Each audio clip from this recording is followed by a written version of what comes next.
Hi, good evening, everyone. I'm Ed Dombrowski, one of your town councilors. Thank you for coming out on this beautiful evening. Appreciate you weathering the elements for us. This is the third in a series of meetings that we've been having relative to the Envision Wakefield downtown revitalization project that we have underway in the planning phases. This is a great turnout tonight, as it has been for the prior two as well. So again, thank you for coming out. Tonight is about a preferred option. And we are working our way ever so fast to what is called the 25% design phase. And our partners at VHB will explain that in a little bit more detail. But in essence, 25% is where we want to hit in terms of a design so that we can move this project forward beyond just concept to the state to talk about funding and everything associated with that. And at 25%, as you'll be hearing tonight, we're really talking about the skeleton or the framework of the downtown project. So this is not the last meeting relative to the downtown project. There are many more opportunities for community input and involvement, but this is simply to get us to the point where we'll have that framework in place. And once we have that framework in place, then we can present that framework to the state. And for those of you who haven't been here at prior meetings, in essence, we're asking for state funding that ultimately is federal funding that flows through Massachusetts. So when you hear about infrastructure in the national media, that's what we're talking about. Infrastructure dollars that flow down to each of the states that then we as a municipality are asking the state for. And we have a pretty good return on investment relative to that. It's you know, a ballpark, about 10% investment by the town, for every dollar, in essence, that we are getting from the state, we're in essence investing about 10 cents. So it's like a 10-to-1 ratio. So it's a really good ratio, and there's a really good opportunity for us to take advantage of a lot of state funds that are out there for us. And that's what we'll be doing. But in order to do that, we have to show the state that as a community, we're committed to an investment in our downtown and surrounding areas. And with that investment, then the state more than matches many times over. But part of that demonstration of the commitment is to show that we're at a 25% design phase. So you'll hear tonight, we've basically broken down this project into 5 different segments. We have 3 segments that cover from down by the lake all the way up to the junction. And we have Albion Street, and we have Water Street as well. Thanks. Thank you. So in total, that's better. In total, we have 5 different sections that we'll be looking at. 4 of those sections, we're pretty close to having a good sense of what the framework should look like. One of those sections will be a significant focus for us tonight, and that's considered Middle Main. In essence, that's looking from the Rockery down to about Richardson, so just before you get to Water Street. That's going to be where a lot of the focus and the creativity will come in, and we have some really good options to consider. And it's just a matter of you getting community input and deciding what the best option is for us. It's important to point out that this project is intended to cover a lot of bases for us, or check a lot of boxes. One of the primary focuses is parking, and VHB has partnered with us, and throughout we've made clear, and VHB has held as a top priority, trying to maximize parking anywhere possible. Part of what we're doing on the town side, as of July 1, and the town council passed this, ultimately it'll go before a town meeting, is parking enforcement. Now, we already have signed limitations for parking. In most places, it's 1 hour. The town council has voted that to change that to 2 hours. That is meant to help our businesses. Another aspect, though, is to make sure that we have turnover of available parking spaces. Right now, in VHB, we asked them to do a study of this. VHB found that in many instances, parking spaces are being occupied by a vehicle far beyond the posted limit. And it's anywhere from, I think, 35 to 38% ballpark of parking spaces currently are occupied well beyond the posted limit. What that means is we have less availability of parking because we can't have the turnover. So if you have 100 spaces, but if you have 100 cars that are parked there for, say, 5 hours, that's not the same as being able to have the turnover that those 100 spaces could yield. So that's an important consideration for our business community, and we recognize that. But it also matters a lot for our residents residents who want to make use of the businesses, who want to come and buy the goods and services available. So we're keenly tuned into that issue and aware of that. Now, the parking enforcement is separate and apart from what VHB is doing, although VHB has been very clear in looking at our capacity and looking at our availability and looking at ways to increase the inventory so that we have more spaces available for us to park within, and really looking at the downtown as a district overall. And they'll talk more about this evening. Again, ultimately, our goal is to get to the 25%. Once we get to 25%, we have 75% to go. And that means a lot of things like the materials used. So we're talking about tree selection, if we're talking about the lighting, the lamp posts, if we're talking about plantings, all of those, if we're talking about hardscapes, crosswalks, all of those sorts of issues are all come in after we get to the 25% point. So this is a community dialogue that is going to be ongoing, and will be ongoing for quite some time. But we're at a really exciting point now, because when we're at the 25%, we can then submit this to the state, and we'll get feedback from, I think, about 10 or so different departments within Mass Department of Transportation. They'll offer their feedback and guidance, and then we'll go from there. Another important thing to bear in mind is when we're applying for state funds, there are certain requirements that we have to be compliant with. One of those, for example, is multimodal transportation. So we're talking about things like not just vehicular traffic and making sure we have good motorways, which obviously is important, but also making sure we have other modes of transportation, better pedestrian access, better access for bicycles. So you'll hear things like bicycle lanes, and people might say, well, do we need a bicycle lane?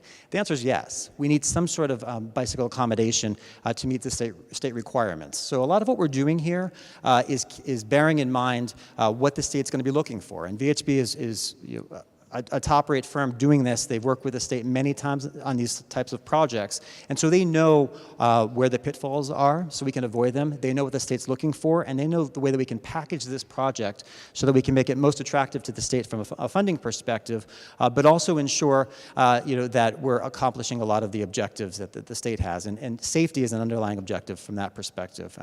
There's also been a study of data for certain areas of this project where there's high incidence of traffic accidents, for example. And Elsa will be able to speak to that a little bit, so we understand that. There are incidents of cars backing out, or pedestrians' safety being compromised.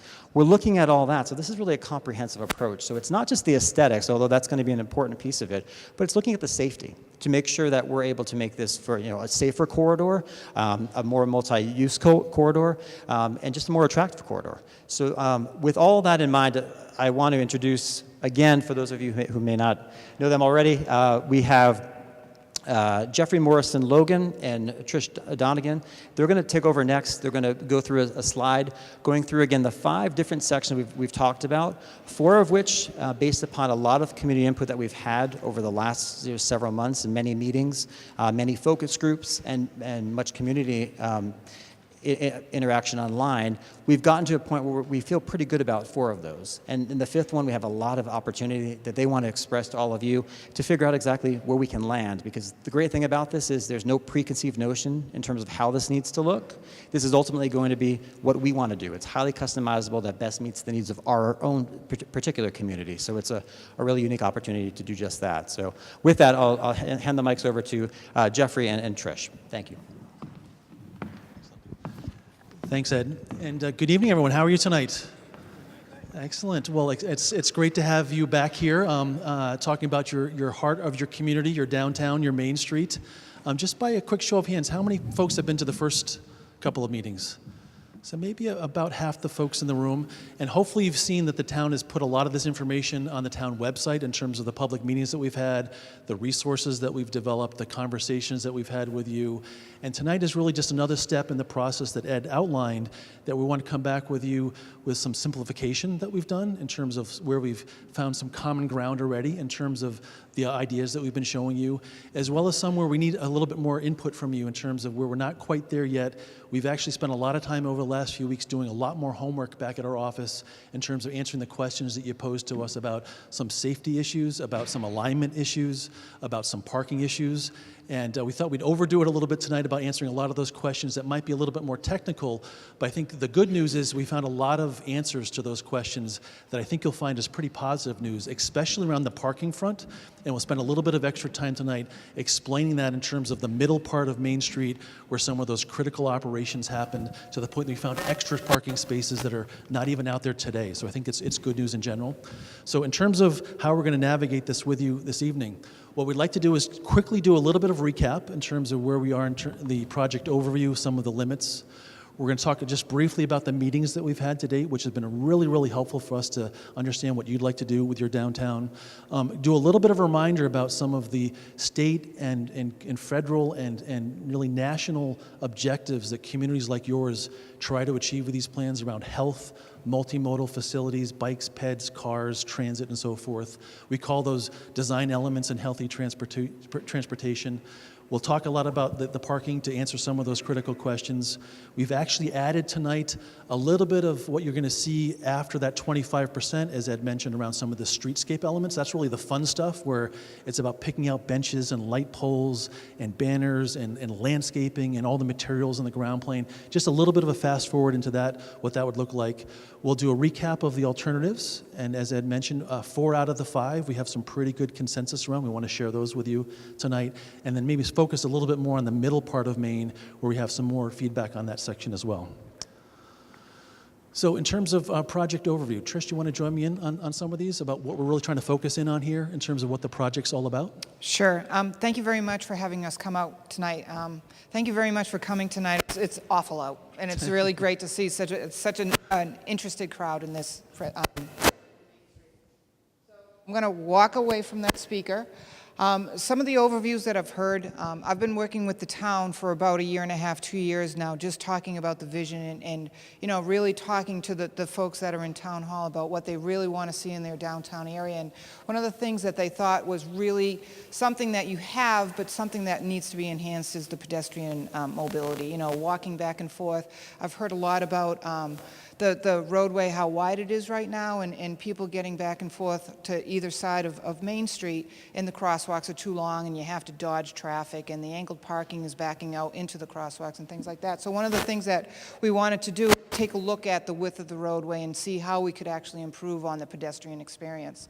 As Jeffrey had mentioned, we're showing you some palettes right now of materials to make the sidewalks a little bit more interesting to take a look at, or improve some of the street trees or some of the lighting out there. You have a beautiful corridor. You really do. It's really quite lovely. What we want to do is just enhance it. We're not going to change wholesale things about it.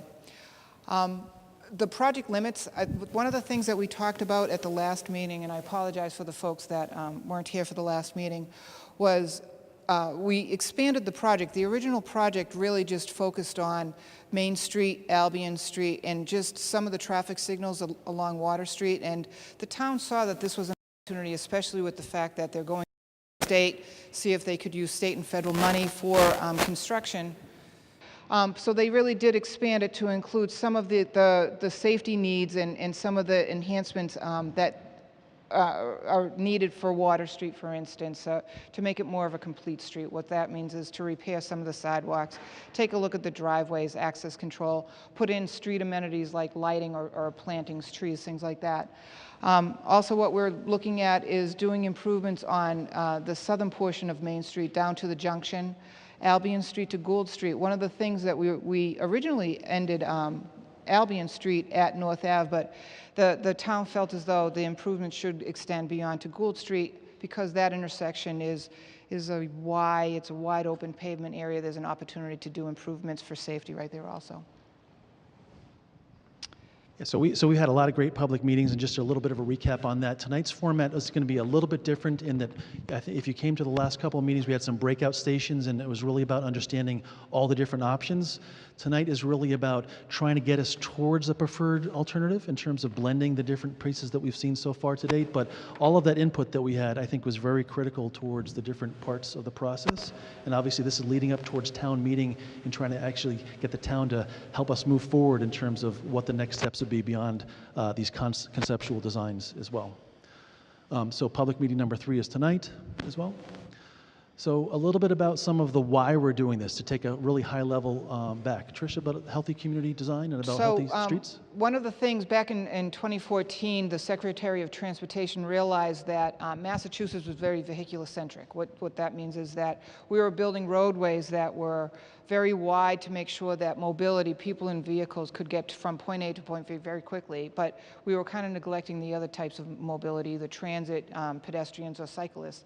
So what she did was she put together a policy and an engineering directive that said that all projects going forward where though non-motorized transportation is allowed, not on 93 or 128, things like that, that we would have to consider pedestrian mobility and also cycling mobility. So one of the things that we did take a look at for this project was both making sure that pedestrian had universal accessibility, and also cyclists can get through Main Street, Albion Street, and Water Street. Also, for the construction funding, we got some feedback. So this has been a very dynamic process, and I just want to let you know that it's always going to be a dynamic process. We're always going to get feedback. You know, we're very interested in the feedback that we've received so far. There's been surveys on the town website that we've gotten some information on. I went on the I don't know if I'm ashamed of this or not, but I kind of went on the Facebook page for Wakefield, and I saw that someone had a comment on the Envision Wakefield to have a trolley coming up and down Main Street to have, you know, people that jump on and jump off, things like that. But we are very interested in some of the feedback that we have received. One of the feedback that we did receive is construction funding and what all the acronyms that we use mean. So the TIP funding, what we call as the TIP funding, is the actual transportation improvement program that MassDOT administers for the federal government. What that means is that there's certain criteria that projects have or are required to have to be eligible for those projects. So when we talk about construction funding, it would be using state and federal money, and it's through the TIP program. Also, another different funding mechanism that the town is evaluating right now is what's called MassWorks, and that's a state-run program. It's state money. It's through the Executive Office of Housing and Economic Development, and it's also to support job growth, employment opportunities, housing, things like that, and that's another opportunity to construct this project. So those are the two different funding mechanisms that we're taking a look at for construction, advancing this project to construction. So let's do a quick kind of ride through the different modes of transportation that we talked about. So the first one here is really about enhancing the bicycle accommodations. So as you'll see when we go through the different alternatives tonight, sometimes we'll have the bikes on the street with the cars.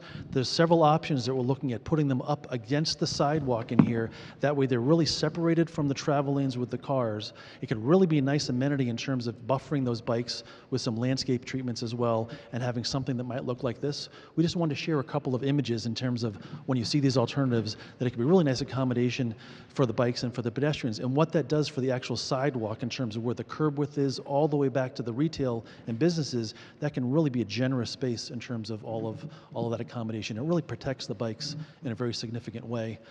We've also shown you some that are on the road here in some of our options. This is one that we like to show in terms of like the challenges that these bike lanes actually propose, and some of the aesthetic improvements that we would not recommend for the downtown because of what that does in terms of you know, having bikes protected, but also the aesthetics and the quality and the character here as well. So things to be thinking about in terms of those accommodations for the bikes as well. Trish, you want to mention this one about some of the adjacent to the road? Sure. So this is Yep, there we go. This is a project that we just finished in Nantucket. I know it's Nantucket, it's a little bit different than Wakefield, but what this is a shared use path that's next to the roadway. And I just wanted to show you the visual of what that would mean. It's just pretty much a wider sidewalk area that's right next to the roadway itself. There's fencing on this one. anything that's on Main Street wouldn't have fencing like this. Right. But again, just to show you what these different different facility options. types are Right. here as well, and plenty of room to be able to make those things happen as Right. well. Okay, about parking. So clearly on the parking side, you have a whole range of different parking types in the downtown, from designated parking lots to having parallel parking spaces on the street. Some have the angle parking spaces. Each of those have different capacity opportunities. Each of them have different challenges in terms of navigating your downtown, backing in, backing out, especially those angle parking spaces where they're coming out into oncoming traffic and some of those conflicts. And with some of our early studies about safety, it was really noted that there's some high levels of crashes happening because of those backouts on Main Street as well. So the good news here is you have a lot of it in terms of the options, and you'll see when we show you some of the future potential how we've accommodated still a range of those, from parking lots, parallel parking, and in some options, some angle parking as well. In terms of the travel lanes, there's going to be multiple types of travel lanes, ones that accommodate turning as well, coming to an intersection, turning left, turning right, and through lanes really where you're actually going through the middle of a road, down through the next intersection, and then some of those become medians where they divide these lanes into different segments as well. So some of the travel lanes design elements that we got to look at as well. Transit, Trish? There's there's 4 bus stops that are along Main Street that we have to consider, and some of the things that we have to consider is accessibility for bus stops. So we're taking a look at the location of where the bus stops are right now. There are 2 right at the intersection of Main Street with Water Street, and we're evaluating that to see if that's the best location for them or if we should move them in another place along the corridor where it would be easier to access those bus stop locations. Did you know?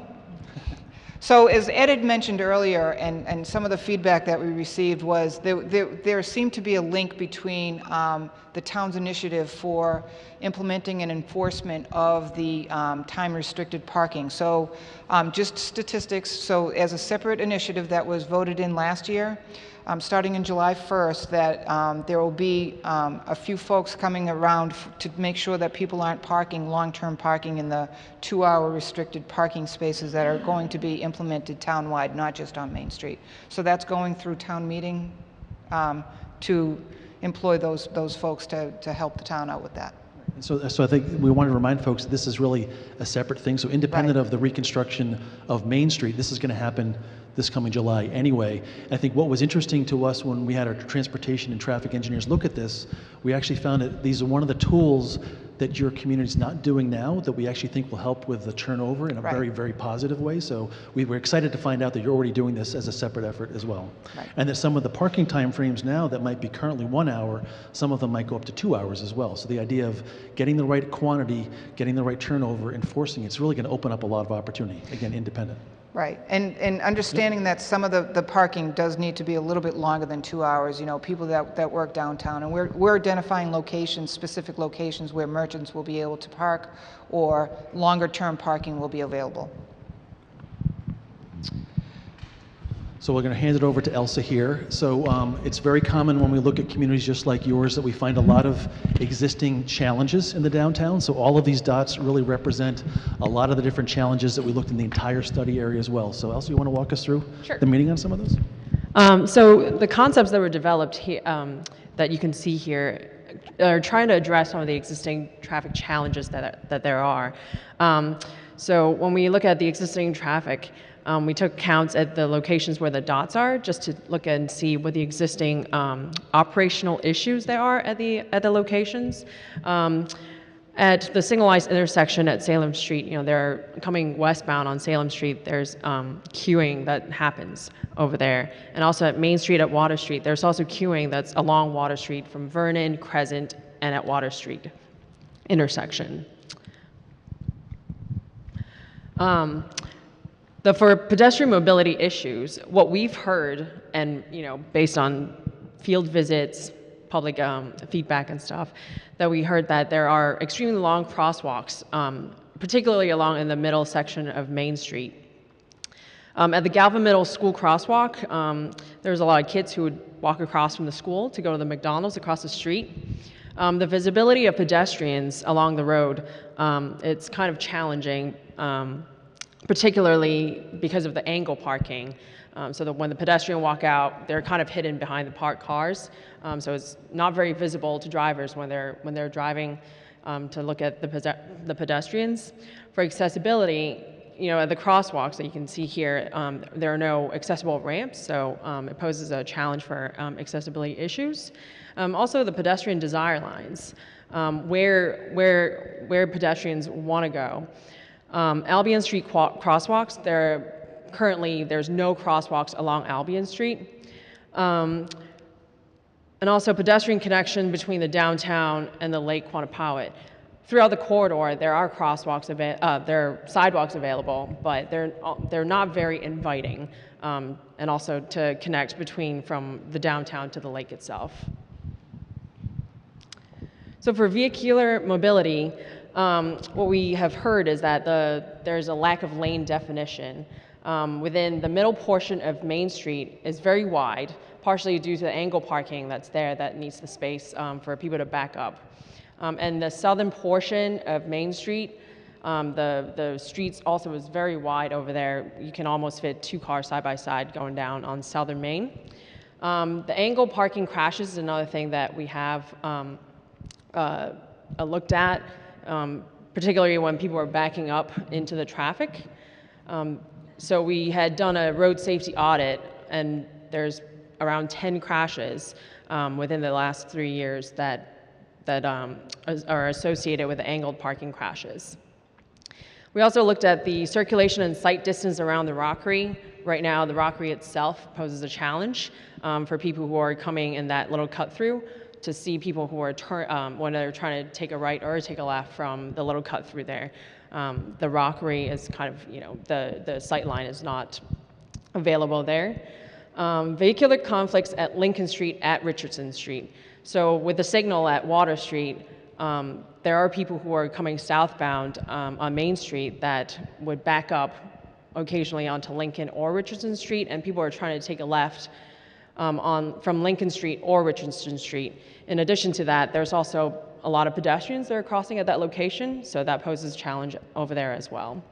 Water Street angle parking at Main Street intersection. When you're coming up on Main Street towards Water Street, the angle parking that's along the Water Street when you're taking a northbound right turn, that's a challenge for, especially for people who are backing out of the spots on Water Street, so that is an issue as well.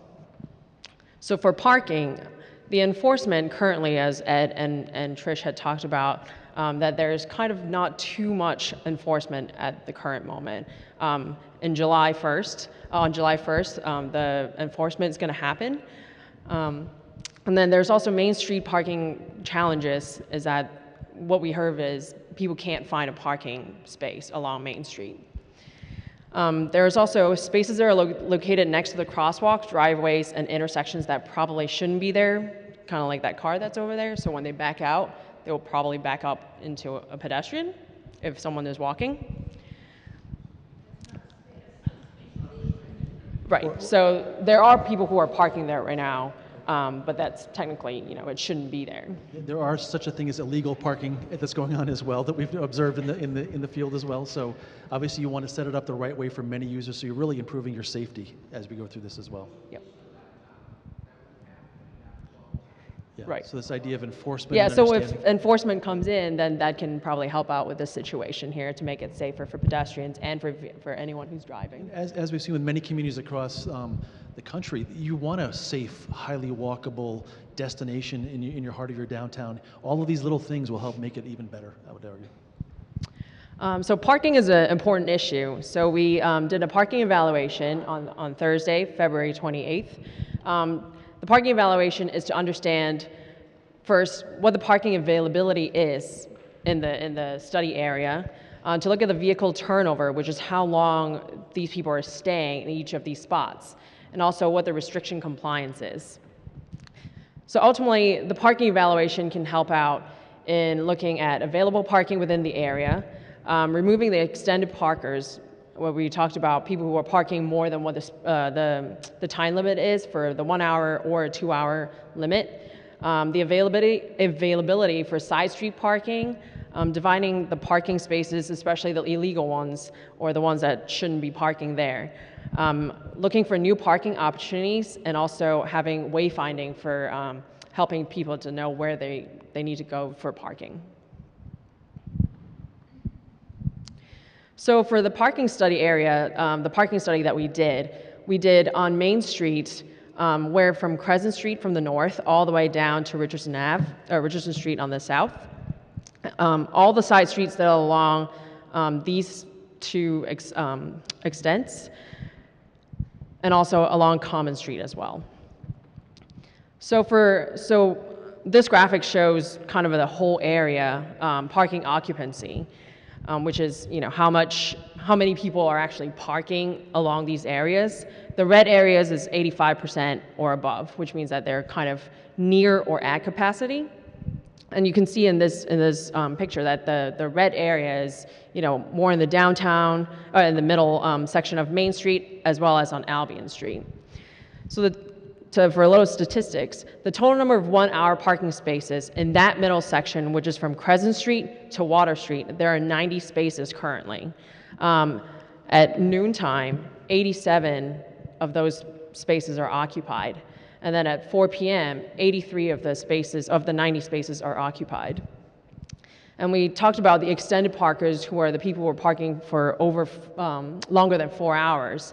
And based on the data, we found that 27 of these 90 spaces had people who are parking longer than 4 hours. For the number of crashes that involving the parkers, who are people who are backing out of the parking spots, there are 10 crashes that involved people who are actually backing out the parking spot into the mainline traffic. And we talked about the illegal parking spaces. So number of parkers who are located in the illegal, in quotes, the parking spaces, there are 7 parkers that we find that are parking there. That's right. So this told us when we went back to do that more homework that we talked about, was that we really needed to focus on Albion and on and Main Street here, in terms of making sure that we're at least supplying the same number of parking spaces today.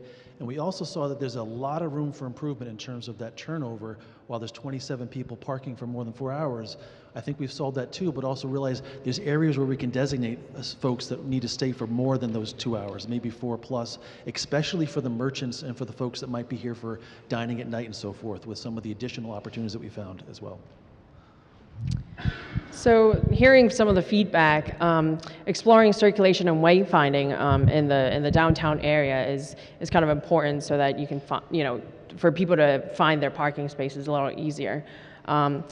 The circulation in that lot up on the top, that's the merchant parking only right now.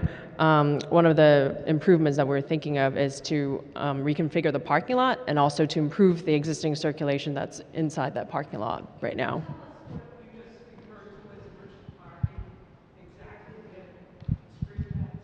I'm sorry?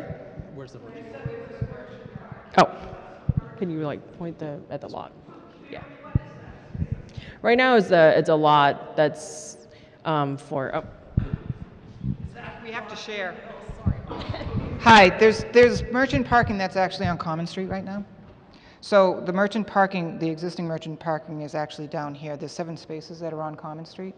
Yes, I want to know what that lot was. The lot here is at the intersection of Center Street with Main Street. It's right where the bank is, where the ATM is.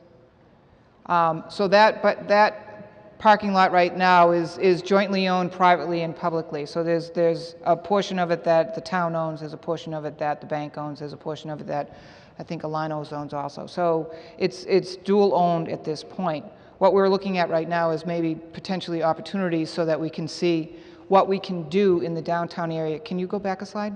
So that we can actually take a look at opportunities. As Elsa had mentioned, this is oversaturated. So this is the area that's the highest demand along the corridor in terms of what the parking demand is. And we saw that at noontime at 4 o'clock, and we've heard feedback that it's also beyond 4 o'clock. So it's at 6 o'clock when people are going to the restaurants.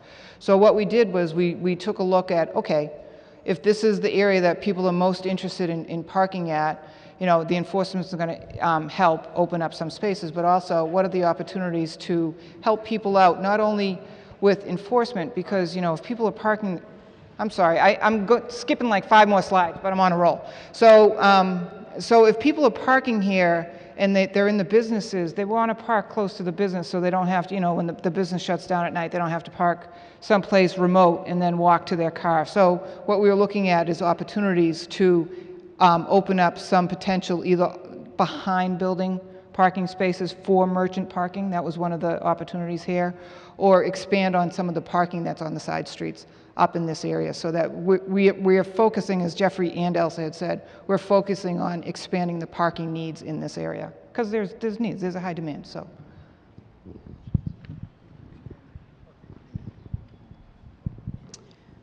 So based on the options and the concepts that we've developed, this shows how many spaces we would have additional based on the options that we have for Lake Ave, Spalding Street, and also Common Street. So right now, the Lake Ave at Spalding Street parking lot is angle parking. If we change that to perpendicular and kind of on both sides, we can add 16 spaces in that lot. On Common Street, right now, it's parallel parking on both sides, and we're trying to maximize the amount of parking by making it angle on the town side, the town hall side, on the south side of Common Street. That will give us another additional 6 spaces. At the Rockery area, we have the little parking, kind of a parking parklet there. So that would give us an extra 5 spaces. And then on the other side, on Main Street, currently there are 3 spaces there, and with reconfiguring kind of the spaces, we can add 1 additional spot there. So the total spaces that we have in the northern portion of Main Street, Common Street, will be 28 spaces in this area, extra. So talking about Main Street South, depending on Main Street South, because we're going to do parallel parking here, the total number of spaces that we will be losing 11 spaces. But we want to keep in mind that there's the Main Street trailhead parking that is going to come in, that's going to provide 21 spaces over there. And also the Water Street trailhead parking also provides 33 spaces. So there's availability there, and the time for use is also different. Yeah, go ahead. What do you mean by trailhead? So the bike trail that's coming in, there's 2 parking areas that are provided for the bike trail. So just a little bit of clarification. There's a rail trail project that Wakefield is doing under a separate project. There's going to be a parking area that's installed as part of that project on Main Street. That's going to have 21 spaces on it on Main Street. There's a second one that's going to be at the intersection of Water Street with Vernon Street. There's already parking there right now. It's just going to be formalized, and there's 33 spaces that are going to be formalized there. Would that be all-day parking? I think so. I think it's not restricted. Yes, I think they'd be allowed for parking there. What about pedestrian deaths and injuries?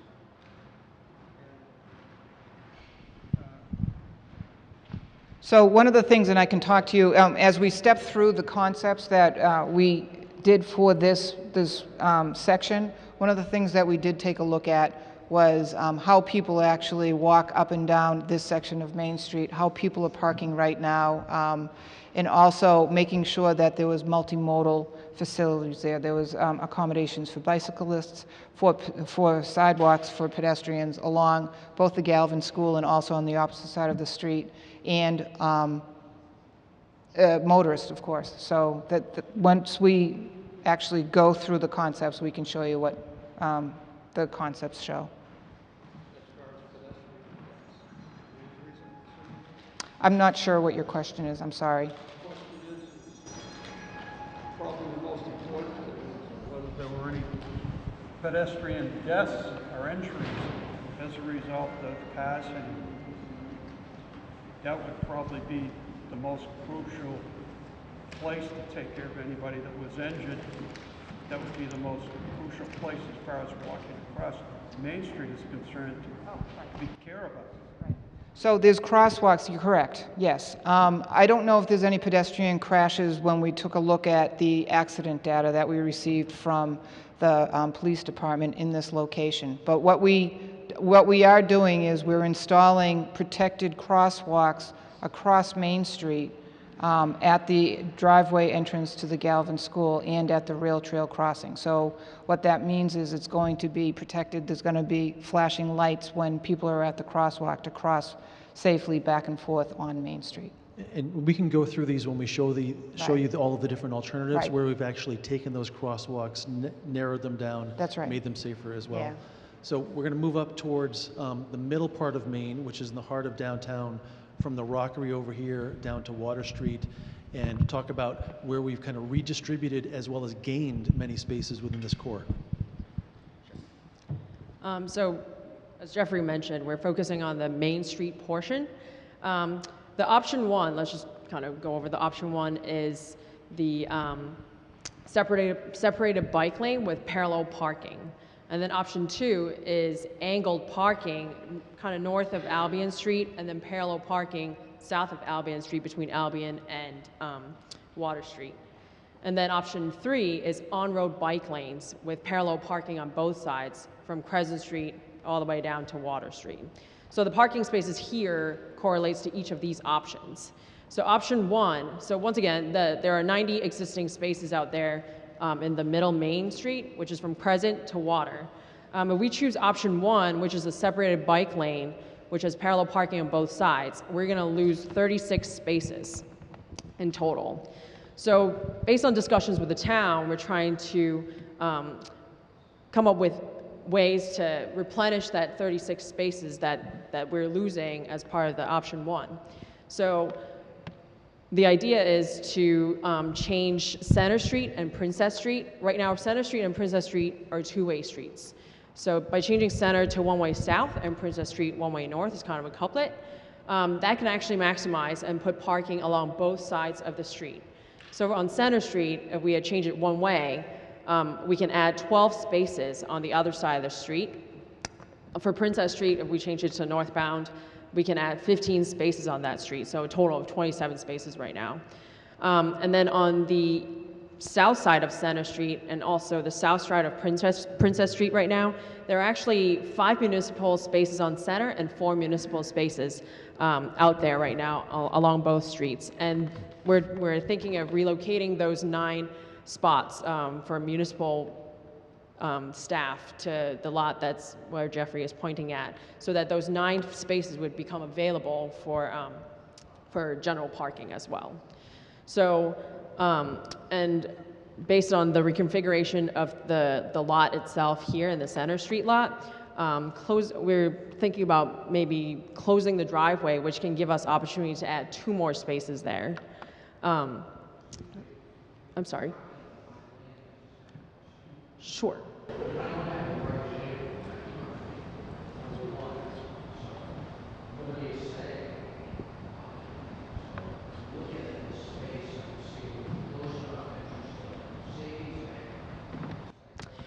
So there would still be access, actually, to the savings bank there.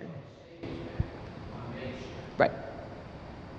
So these are just ideas. So there's continuing discussions that have to happen. There's questions on landlocked parcels and things like that. So the land ownership and the title and agreements with the property owners and things like that are things that are these are just ideas. Mm-hmm.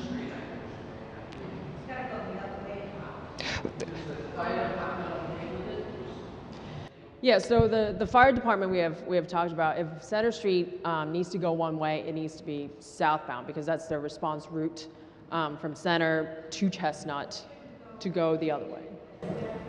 That will cause a lot of traffic, a lot of people use that to go over to get Martin Street, to go over 128, or go Linden. And if you are in downtown somewhere, you've got to get out Princess Street and take the left, and then get out. If you get out for Main Street or go to Vernon Street, that's just a lot of traffic. Morning, evening, and night. Sure, we can take a look at it. Why don't we go through the presentation and then we can get comments afterwards. Yeah, so these are fantastic questions. these are right? really great, So yeah. the reason why we're trying to keep going, because we actually can answer even more of them, because a few slides ahead we might get into these. And when we show you the options, we actually will show you what the parking layout looks like. And to Tricia's point, these are very much conceptual ideas that, we actually think that we can find more efficiency, more spaces by having a public-private partnership and conversation to try to make these opportunities come to life. We thought it was worth sharing some of those with you. Sure, they probably need more clarification and some more vetting, but we found a lot of opportunities we want to share with you. So that's all that they really are as well. Right. So let's go through them, and then we'll show you how these purple areas actually become laid out parking spaces a few slides from right now as well. So for option 2, this is the angle parking spaces that are north of Albion Street and then parallel south of Albion Street to Water Street. So the total losing of spaces for this option is 21 spaces.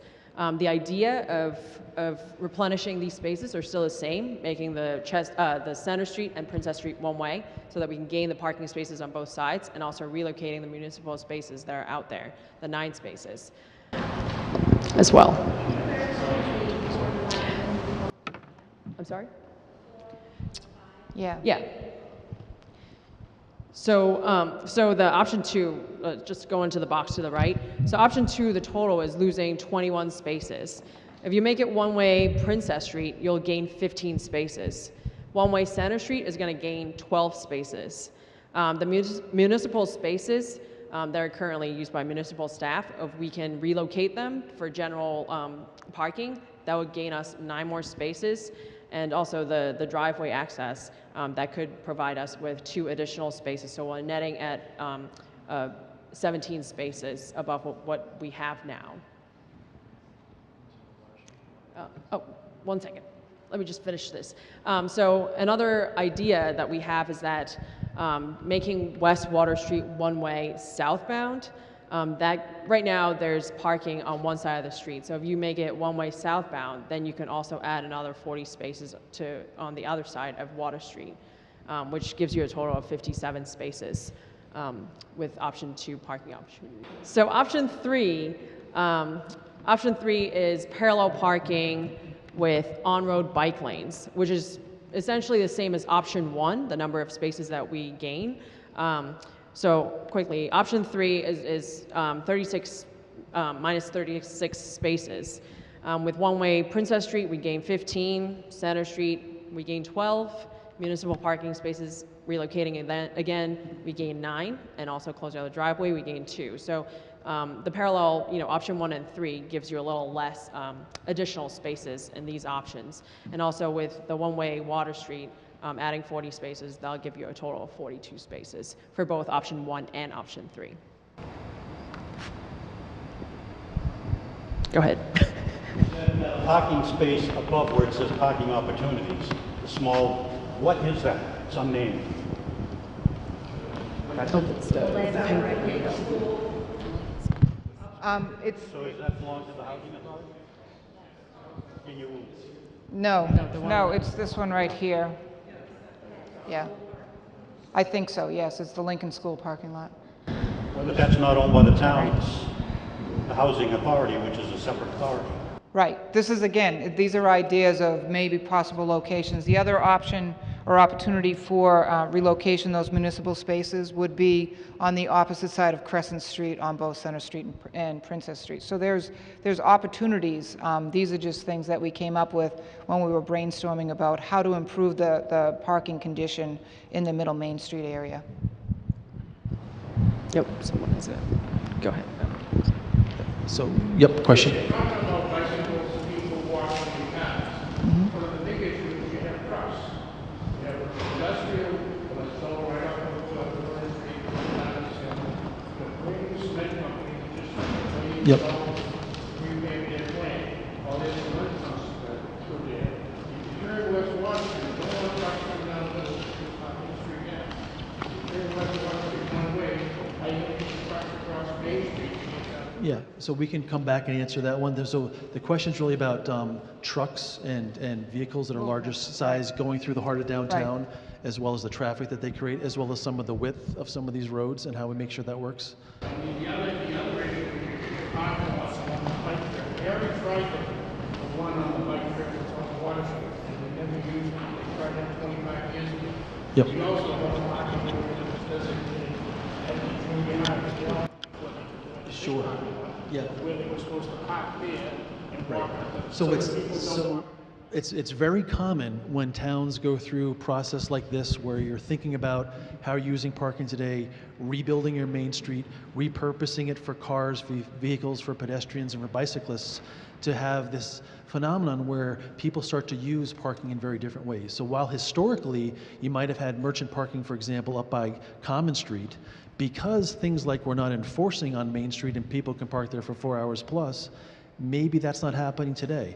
With all of these things that we're talking about, I think the ultimate goal here is to be able to rebuild the downtown in a way that you folks love in terms of thinking about the character, the look, and the feel, understand the operations of it, and maybe plan for how these different moves might happen so it makes the downtown operate the way that you want it to work as well. But yeah, there will be some shifts in terms of where traffic goes, where people park, and so forth as well. So maybe if we can just try to go through a few more slides here. I think we'll actually have more questions that we come up with. I think the one part that I just wanted to go back to on these 3 slides, just to make the point on these options 1, 2, and 3 here. If you look at the so what here is that while we may have impacted some of the spaces here, literally 1 block away by making that design move to be able to have these circulate around, like many other communities do where they have parking behind buildings, circulate that 1 block to get right back onto Main Street, we're quickly able to add a significant amount of capacity in that to be able to basically, if not replace the amount, add a few spaces here. If you look at Water Street, add almost 40 spaces on Water Street. And that story gets even better in terms of what it does to option number 2, in terms of 17 extra spaces on option number 2, plus the 40 on Water Street here, with that simple design move around the block and freeing up some of those municipal spaces. And note, we haven't talked about trying to find efficiency here. We haven't yet talked about trying to find efficiency there, and we haven't talked yet about where the merchant parking can go. Because we think while you're rethinking a lot of these opportunities and finding 20, 30, 40 more extra spaces, maybe now's the time to think about the merchant parking, and perhaps beyond putting them at the Rockery, maybe you start to think about them centrally located or on the south or maybe even on Water Street to better spread them out so they can work even better for the merchants as well. Okay, let's go to the next one here. Yep. Does this address handicap parking if you're eliminating spaces on Main Street? How many of the spaces would then be handicap parking, which not everybody can park in? And what about the elderly people? I have 2 storefronts in Middle Main Street, and I can't see my customers, many of my customers being able to walk to my store if you eliminate more parking. I just wanted to ask. Yeah. So the question for the folks that might be viewing this at home is about handicap parking spaces. Where are they supplied, and will they be in here as well? Trish, want to? So handicap parking spaces will still continue to be in Main Street. We haven't specifically located them. We're going to take a look at the best locations for handicap parking spaces. But for the number of parking spaces that are out there, we need a certain number of handicap parking spaces that will be identified at the best locations, either at crosswalk locations or bus stops, things like that. In terms of mobility and the need for elderly, consideration for the elderly population, yes, we understand that completely, and people do drive. And as we've mentioned, and Ed mentioned earlier, is that 35% of the people that are parking on Main Street right now are parking for longer than the time restriction, right? So there's going to be parking spaces that are freed up for that and more turnover. But what we're also doing is so there's 2 things, and I'm sorry. So I'll try to be quick. When we did the parking study for this area, we also looked at all the finger streets, all the side streets also, and there was a net increase of parking. It seemed like there was a lot of parking availability, but it wasn't in the specific location where you needed the most parking availability, which was the center of town, right? So the middle of Main Street from the Rockery down to Richardson. So we said, okay, there's ample parking here, but people aren't going to use it. They really want to be here. So what we did was we took a look at what is available in this location that's close, that's walkable, that you'll be able to get to a parking space and walk to whatever business that you want to go to, whether it's a diner, whether it's a bank, whether or not it's a store, just the closest proximity to it. And you have roadways here that do have enough space that if you actually reconfigure them slightly, you'll be able to add more parking. But what you need to do, not just reconfigure the roadway and introduce more parking, is you have to alert people that there's parking there. And once people get used to actually parking on the side streets, especially in this location, because Princess Street is in the center of town, and people will park on Princess Street to get to the businesses, but you have to have wayfinding, you have to have parking signs, you have to alert people that this is a location where there will be a parking availability, and that's part of the process, and that's what we're going through right now. Yeah. So as Trish said, we're taking some of the parking away due to the 3 different options. We're trying to replenish it within the walking distance in that heart of the middle main area. This slide actually shows the number of parkers who are over 4 hours on Main Street, Albion Street, and Water Street lot. So the lot, there's 18 parkers that are parked over 4 hours. On Main Street, there are 33 parkers that are actually parked over 4 hours. And then on Albion Street, there are 35 vehicles that are parked more than 4 hours. So if you take into account of these people who are parking for over 4 hours, with the enforcement that's going to happen, there's going to be a higher turnover. So more people are actually going to be able to use these spaces that are out there. So we're going to switch gears. So I know that was a lot on parking, probably more than you ever wanted to hear about parking as well. But we realize how important it is, right? So we did that extra homework to talk about replacing as many spaces as we're taking away, doing it within the 1 block, trying to find 20, 30, 40 extra spaces that we have as well. Some of the satellite places you're talking about sound great, but you have a lot of women who work downtown. I manage 2 buildings. I manage one on the Wakefield building. We have a lot of counselors up there who are a lot of women. Yep. Once it's it's 4 or 5 o'clock and it's getting dark, they don't want to walk to a dark area. They don't want to walk far. Right. Yes. So the comments about safety and about walking. All your places. Yep. That I mean, I don't mind. I walk home all the time. I live on Turnbull Ave. I don't care at all. But there's a lot of people who won't do it. Yeah. The workers who are actually our customers too. And the other thing is, women are shoppers, and they're not going to come unless you're talking about taking away a lot of spaces. You're adding some. I like some of the ideas. Great. But you're not providing enough really.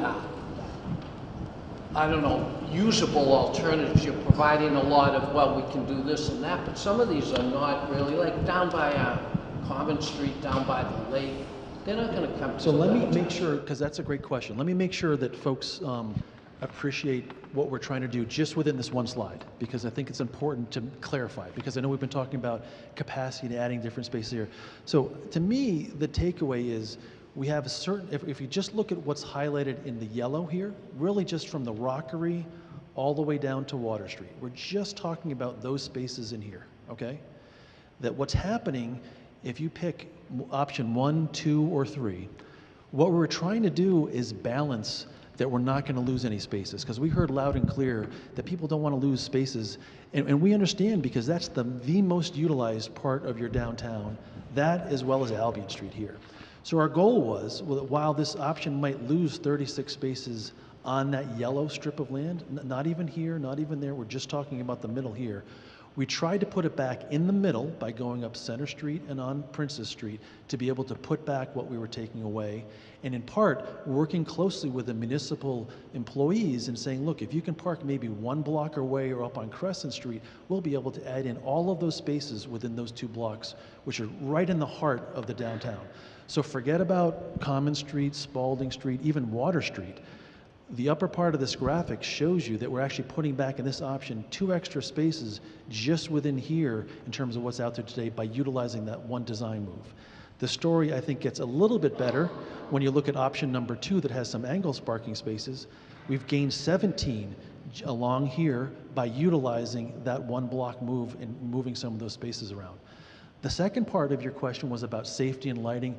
All of this concept, looking at these side streets, especially along about Center Street, Princess Street, and all the way along Main Street, Imagine wider sidewalks, lighting, and wayfinding, and all those things that don't exist today. So a part of it is if you're going to use the downtown, we want to sign it, we want to light it up, we want to make sure people feel comfortable there, and make it a very walkable space. Yeah. So It's more the outside areas. But with some of these moves, they're going to mean replacing some of those light poles and lighting up better. And think about where people cross the street and some of those sidewalks. There's many ways that you can even enhance the lighting to make it feel even safer as well. Right, right. I've heard a lot of things about accidents with the parking we have now. Did you do a study on the accidents when people parallel and they pull up and then somebody pulls behind them and then they back into them, or they swing around to get when somebody's doing parallel parking? Because you can have accidents that way also. Yeah. Do you understand what I'm saying? In other words, a lot of what I've heard accidents several times So, about, but there's also backing up involved with parallel right, parking. and you do need space to be able to back into parallel parking, as you need space behind. And what we can show you at the end of the slideshow is we compared what the roadway width needs to be if you have parallel parking, which, you know, the width of a car is 8 feet for a parking stall, versus angled parking, which is 18 feet for the parking stall plus another 12 feet to back out into. So there's a little bit of a difference between the two. But that's a spreadsheet. What about when somebody tries to swing around the person and goes on the wrong side of the street? I think when Jeffrey goes through these concepts, you can see what we've thought about in terms of operations and circulation. And just a point about parking, you know, there's other locations where we did add or wanted to add more parking spaces because, you know, it's really important for the businesses to make sure that there's adequate parking, and there's a lot of turnover and there's a lot of customer parking spaces. But also there's a lot of events in Wakefield, and we wanted to make sure that there's parking at the lake for those events or other things that are happening in the downtown area, because this project is to make more pedestrian, make it more of a destination and not a pass-through. And that was one of the things that we heard over and over and over again, is we want to make sure that when people are visiting this area, that they're comfortable with visiting it. So we're trying to, like Jeffrey said, balance all of these different things. So we probably have like another 20 or 30 slides. Can I make a suggestion if we just go through them real quick, as quickly as we can, because I think we'll be able to give you some of the preview of some of these questions as well. We're going to switch gears to talk about what we call a palette of materials, streetscape materials. So these are drawings that we've done for a community that's right down in Newport by the Atlantic Ocean, and it's a great, wonderful community, but you'll see a lot of our drawings look very similar in terms of the level of detail, right? So we show you lanes, we show you some striping, we show you some generic sidewalks. What's exciting about what comes next at that 25% design and beyond is you start to get into looking at some of these materials, right? So while this may look like a very generic place in terms of what it looks and feels like, you first focus on a lot of the operations, the turning movements, the ins and the outs, understanding where pedestrians, bikes go, and then you come back and you really try to figure out how all of these design elements plug into that streetscape. And what's going to be great about it is understanding what are the right materials and elements that you want to have in your downtown, and what have you had historically, what might be missing, and how you can look into some of those opportunities. So we just wanted to share with you 4 or 5 slides just quickly about kind of what comes next after you get through this next process, where we're going to be talking about what is the materials in the ground plane, whether it be brick or concrete or some combination. What are you doing to make places for people by maybe widening out some of these sidewalks and giving more of your road back to pedestrians? What happens if you have enough space, as I think you do in many places, to be able to do outdoor dining, cafes, and activities that you're not able to do today? The character and the quality of the landscape in some of these zones might make it very rich. The lighting and some of the signage and the wayfinding, all of those things come into place as well.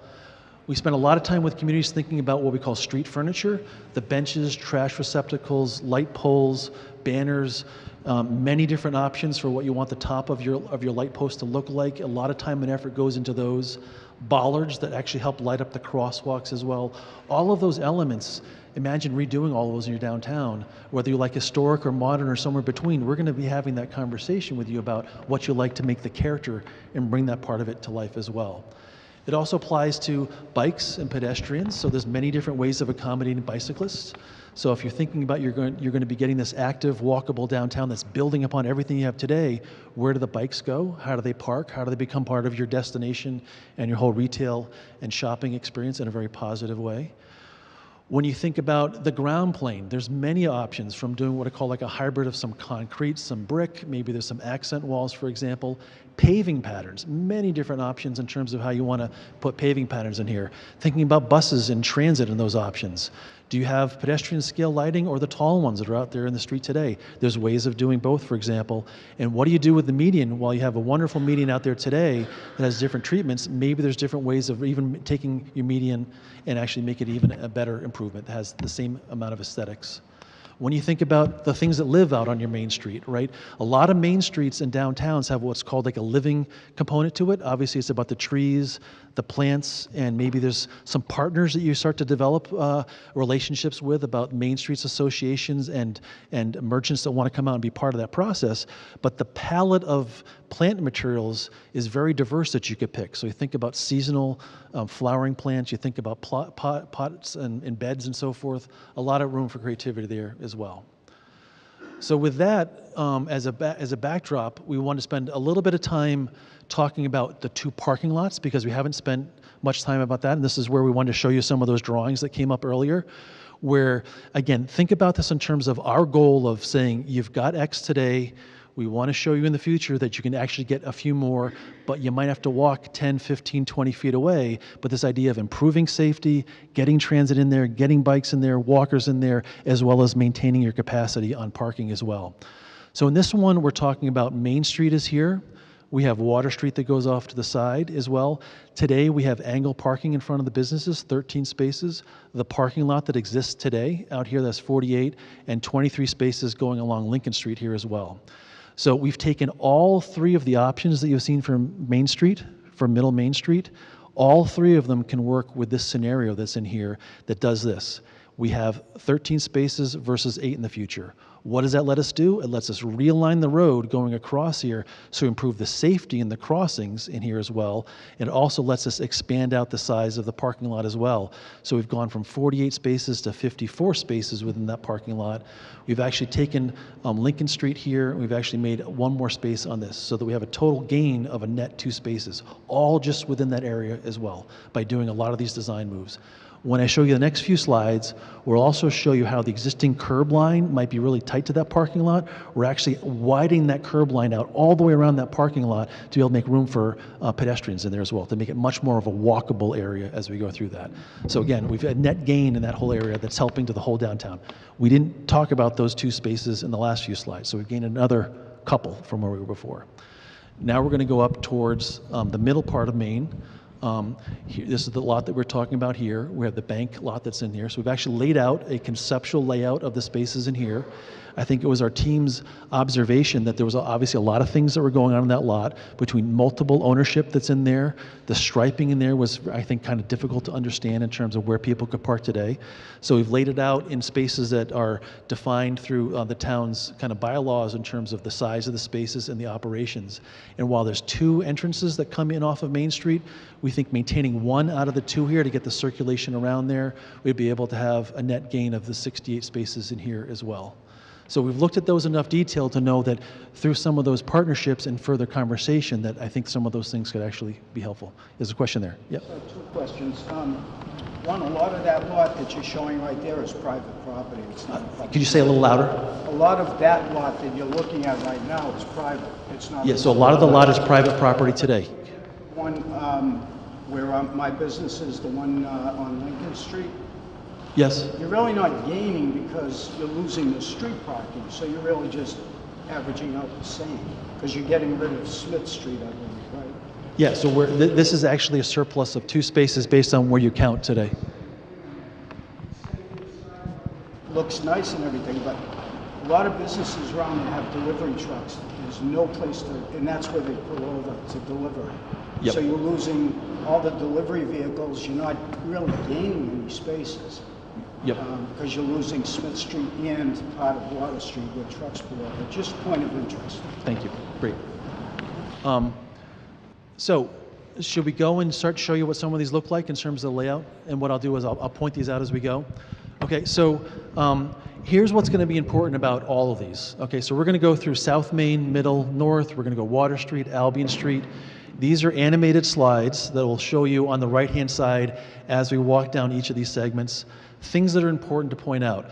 So when you see buildings like this out here today, this is our survey crew that have gone out in the field and surveyed the edges of the buildings and all of the curb cuts and all of the right-of-way today. That's this color gray. Sidewalks that are proposed are in this kind of cream color here. Some options will have bike lanes in the middle of the street that shows up like this. Existing trees we've noted, future trees that we noted, again, very conceptual. And then carefully, if you look at this red dashed line, you'll see all of these drawings have the curb line today. So for example, in this segment here, the curb lines are pretty much going to be where they are in the future versus where they are today along this length of the corridor. I would actually suggest you pay most attention to that because you'll see where we're moving some of the roads around, where we're going from angle parking to parallel parking, where we're actually making the sidewalks a lot narrower. And just think about, in particular, this buff color here, how much we're giving back either to the pedestrian or the bicyclist, and think about the things that you can do with that extra space in terms of how you utilize the downtown. Partially kept trees, partially new trees. We haven't figured out that level of detail, right? So this is still very conceptual, but I guess I'd ask you to think about the opportunity for more planting and what you'd want them to look like, the species and the spacing, and thinking about those as spaces, all right? So what we'll do is this will start to animate on the right-hand side here. So we're basically on Main Street south. We have Nahant Street off to the right here. We have North, let it show up on the screen here. I'm going a little too fast. North Ave is over here. We very much see this as the gateway to downtown. And if you just look at off to the sides here, how much space we're putting back towards pedestrians, this idea of reducing the pavement, giving it back, there's a lot of room to celebrate that in terms of entrance and arrival and greenery and streetscape that's much tighter and more celebratory than today.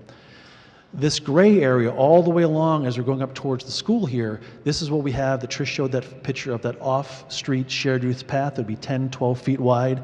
Imagine people biking there along that side of that edge. We've introduced parking that's parallel parking down in this area here, and it continues all the way up towards Water Street as well. So we've accommodated bikes.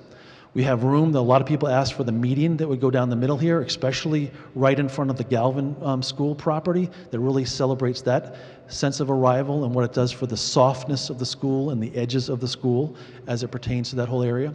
And as we get up in here, we've done many cross sections that show you we have plenty of room for cars that are turning, going north, going south, plenty of room to accommodate the move across to the trail that would go off to the future rail trail in here and really connect the school up and off to that trail off to the side here.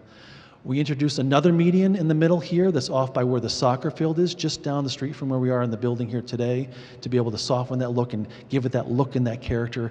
And also notice that that shared use path continues all the way up the street in front of the Civic Center where we are tonight as part of that whole trail system.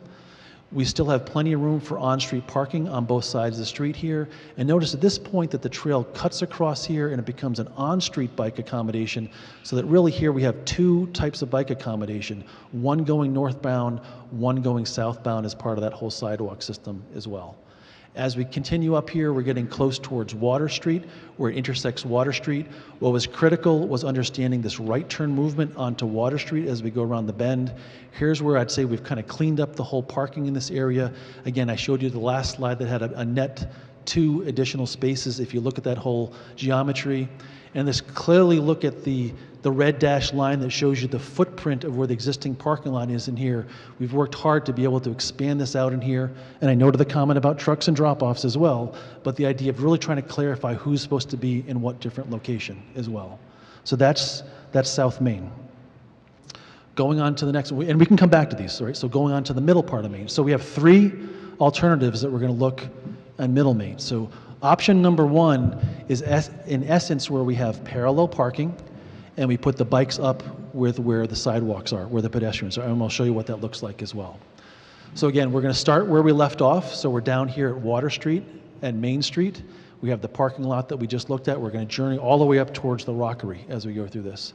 I think, again, what's important here is if you look at the green, this is what we call separated bike lanes, a southbound one as well as a northbound one, and they're intentionally off the road to the side here as well. And note the red dashed lines as we go through this, because there's many spaces where we're actually narrowing the width of the road to accommodate some of these other users as we go through the corridor. And just to take a note of the gentleman who was concerned about vehicles moving up and down Main Street and going in and out of the intersections, we design it so that it fits the largest size vehicle that's making the intersection.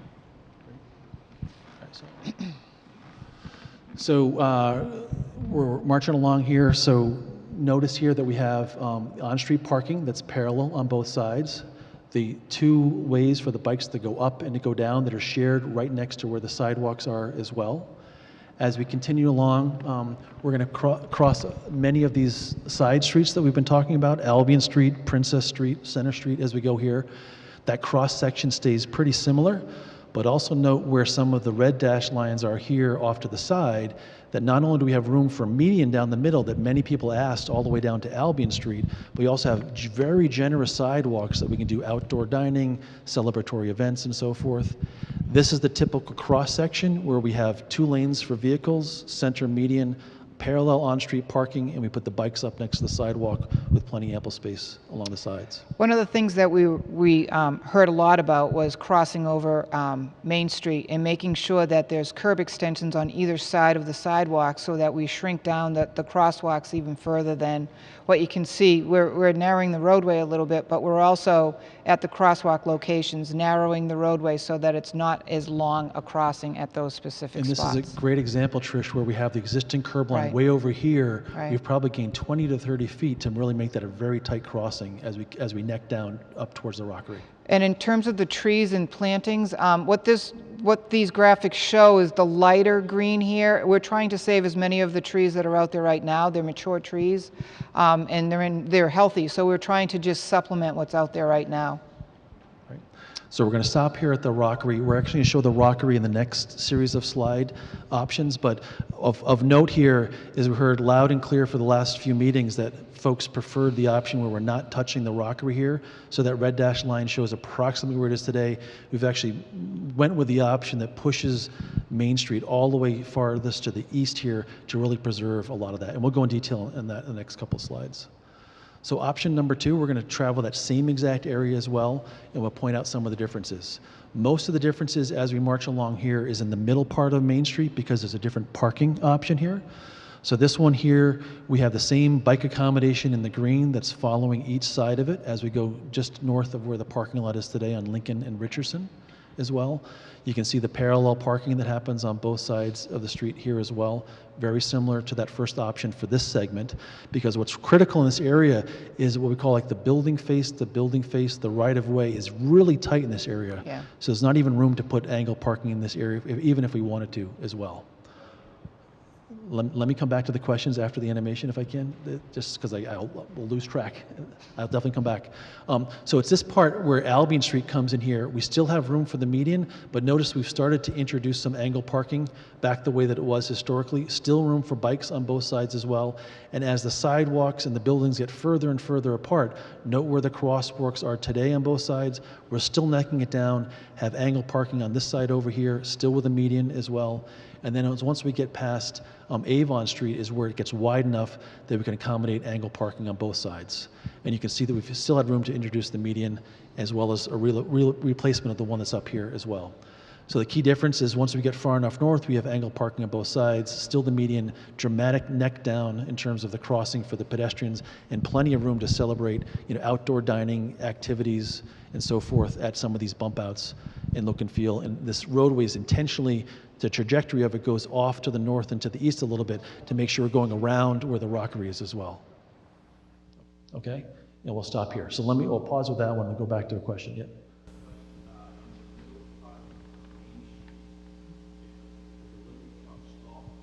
Yep.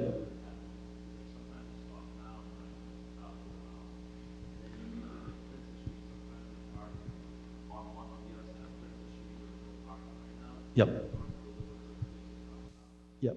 So yeah, I think things that we would look at is Many other communities have done this as well, because right now there's no really rhyme or reason or rules in place where they can and can't do those things. It would quickly get into like loading zones, times of day, and working with the local merchants to figure out how they operate and where they need them to be. We just did this about a year ago in Arlington, and what was critical there was working with the individual owners to understand where they come and where they need to park and the timing of the day. And it's a very common thing, but we'll have to look at that at the next level of detail. Absolutely. Great comment. So there'll be designated loading. Loading areas as well. Yep. Let's go over here and then we'll go back. Yeah. One of the big bottlenecks, especially on like a Saturday morning, is in front of the post office. Yes. People are running in just to mail their phone back. Is there some way that we can figure that area so that you can drive by, something like a flag, like a that extended mailbox, just drop it off. That's right. I mean, we could look at something like that. Yeah. Yeah. Yes. Understood. Right, right. That's, yeah, we can absolutely take a look at that. Yeah. Yes. So that's something that we could look at. And also, there was also a discussion at the ATM whether or not there could be really short-term parking so people could park, go to the ATM, then leave again. So there's different scenarios that we're still evaluating with the parking.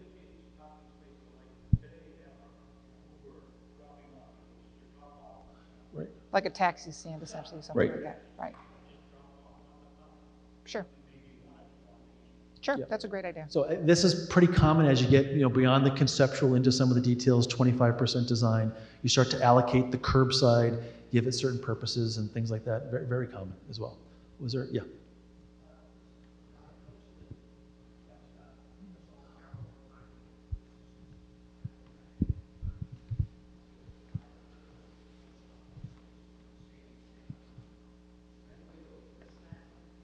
No, the challenge there is once we get above Albion Street, that's where it gets wide enough to be able to have more of that angled parking, because we're also looking about the bike accommodation and about the sidewalks and the median as well.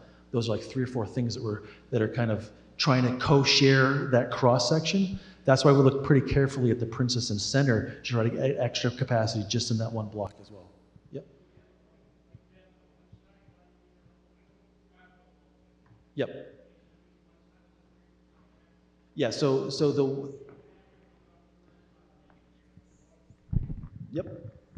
Yep, so the bike path question is, what we're showing there is basically like a 5 or 6 foot wide bike lane that's near the sidewalk that's meant for one direction. You have to have another 5 or 6 feet on the opposite side to go down. So if you put everything on one side, you'd need 10 or 12 feet anyway. So you're kind of battling for the same amount of dimension, but we're splitting it both sides. It's kind of more intuitive for bikes to be able to go up and down Main Street both sides. And we thought, given that it's in the heart of downtown, for this type of biking experience, splitting them on both sides was what we ended up towards. We actually looked at one where we had it on one side, but it really wasn't helping align with all the other roadway geometries as well. It was we're kind of chasing it. But communities have done it both ways. We just led that way towards this one. Yep. Okay, so option number 3 as we go through here. So again, we're starting down by Water Street, the parking lot as well. The big difference between this, if you look carefully, notice in the street now, we have these bike lanes that are showing up, that same 5 or 6 feet here. Rather than putting up at the same elevation, same height as the sidewalk, they're now down in front of the cars, in front of all the parking spaces along the side here, and traveling in the street here. So just to note that all of these parallel parking spaces will have pavement markings with them. It's not just going to be a solid line that people will be parking on the shoulder. So there will be designated parking along Main Street for both the parallel parking and the option that Jeffrey just presented for the angled parking also. Right. So here we're going up, and because again, we're trying to look at that same amount of real estate, we still have the medians when you get north of Albion Street here. Still have the bike lanes that go all the way up through the scheme as well. We're trying to give back a little bit more space for the pedestrian and the outdoor experience. Right. Here's the big difference, as I mentioned, bike lanes out on the street versus up on the sidewalk. Plenty of space for parallel parking as we go through as well. So this option, we really did try to max out the sidewalk area for different venues. Right. Yep. On.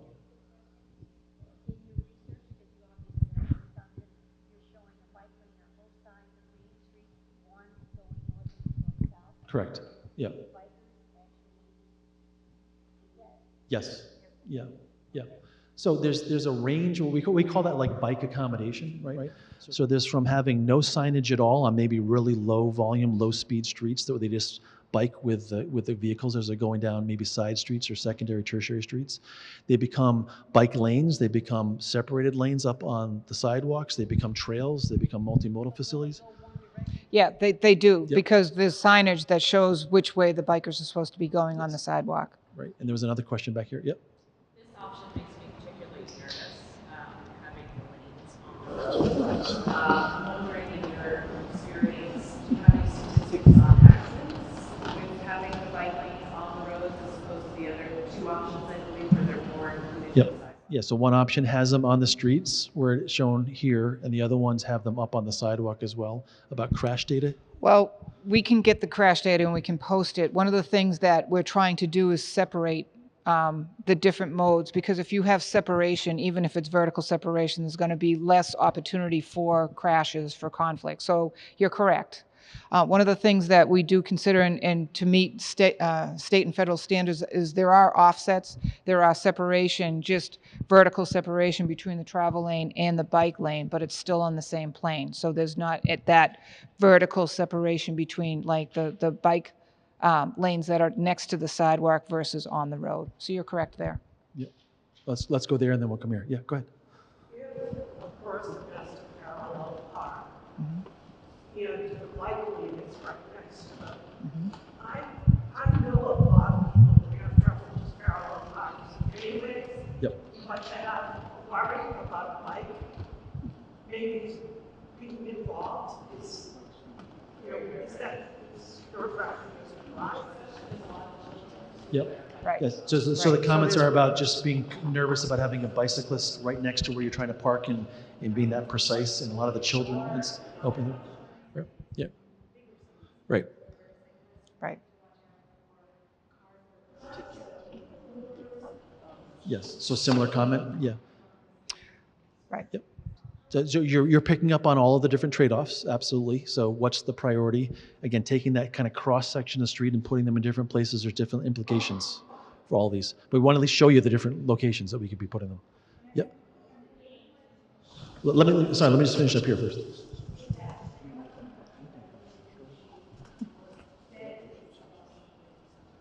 Yeah, okay, so the benefit, good question. So I don't want to go back and have to go all the way up this area again. But I think one of the benefits are the ability to maybe widen the sidewalks for the pedestrian and not have the bicyclist right next to your door to the pedestrian.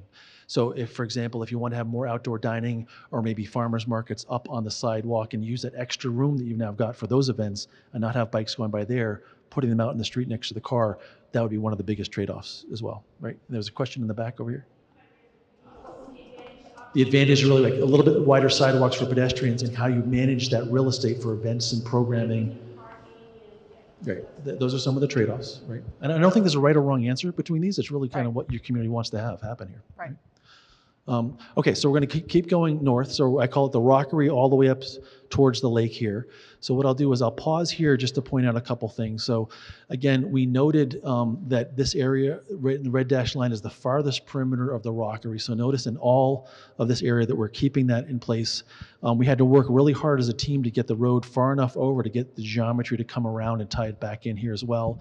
Also note a little bit about Common Street here. When it comes from Yale Street up to the next street, which is, oops, sorry, went the wrong way. I apologize, up to Lafayette, which is the next one just off the screen here. We also think that there's the ability to close that down for special events and programming, with the idea that if you think about the Rockery being isolated today, look at all the extra real estate that you could add something. Again, it's not designed yet. It's just a green slate of paper here where you can imagine some wonderful complements to the edge of the Rockery and closing all of that off for special events, and maybe even doing something special in the paving patterns in Common Street to make it feel like it's part of the downtown. So we think there's a lot of opportunities there as well. So we'll watch that as that goes by. And one of the things that we heard and we have observed is you have this great feature in the center of town, but there's no accessibility. So what we wanted to do is make sure that people could use crosswalks to get over to the island where the Rockery is and the hiker and things like that. And we think Lafayette coming all the way over to Crescent Right. Street from the fire truck and access perspective really could help out some of the operations and really cut down the distance for pedestrians coming in from the Common all the way over to the Rockery. Right. As we get towards Town Hall, I think one of the biggest moves, if you look at where the red dashed lines are, is to put that angled parking right in front of Town Hall. This is where we gained a lot of spaces. Again, this is different than the number of spaces in front of Middle Main. This is all net new in front of the Town Common. Maybe this is even more space for some of the merchant parking, for example, in the future. If you look up towards where Church Street is coming in here, we're very struck by how wide this Y shape is in here and teeing it in towards Common Street. We think there's a lot of room to give back to the pedestrian and even to the park to really simplify that, but still have room for people coming over to First Parish as they're walking down towards the lake as Right. well. And one of the things, oh, you can't go back on the animation, can you? I can pause it if you want me to. You already went. One of the things that we took a look at was Common Street and making it Common Street one way going towards Main Street. So right now you have Common Street going two way, but the main direction is going towards Main Street. And if you do that, then you actually free up some of the space that you could have a sidewalk on one side of the street and then the angled parking on the other. Right. So as we're going down here, this is Lake Avenue.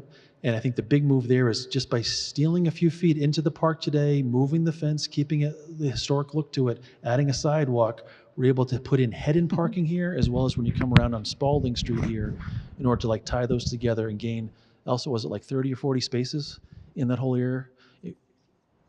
60 spaces, right? Just by making those couple of design moves as you go towards the lake. And I'd be happy, let me just go back through that one more time, Trish. To make your point about the Common Street here, I'm just going to go through this one more time. So imagine all of Common Street coming in down towards Yale in here. We probably have a little bit more homework to do about that connection at the corner here, all one way as we're going down here as well. And then we'll point out where that where Spalding Street and Lake has an impact as well. What was there a question as we're going through? Yep. So, you mentioned all of the options we're seeing, expansion of sidewalks, making larger, bigger, more beautiful. I appreciate the idea of saying that we use it for entertainment space or dining space. In actuality, we have a problem in town with the amount of people that tend to laze about on our sidewalks for the entirety of the day. And also, this is probably like a town council question. Right now, we kind of have to jump through hoops to use our sidewalks.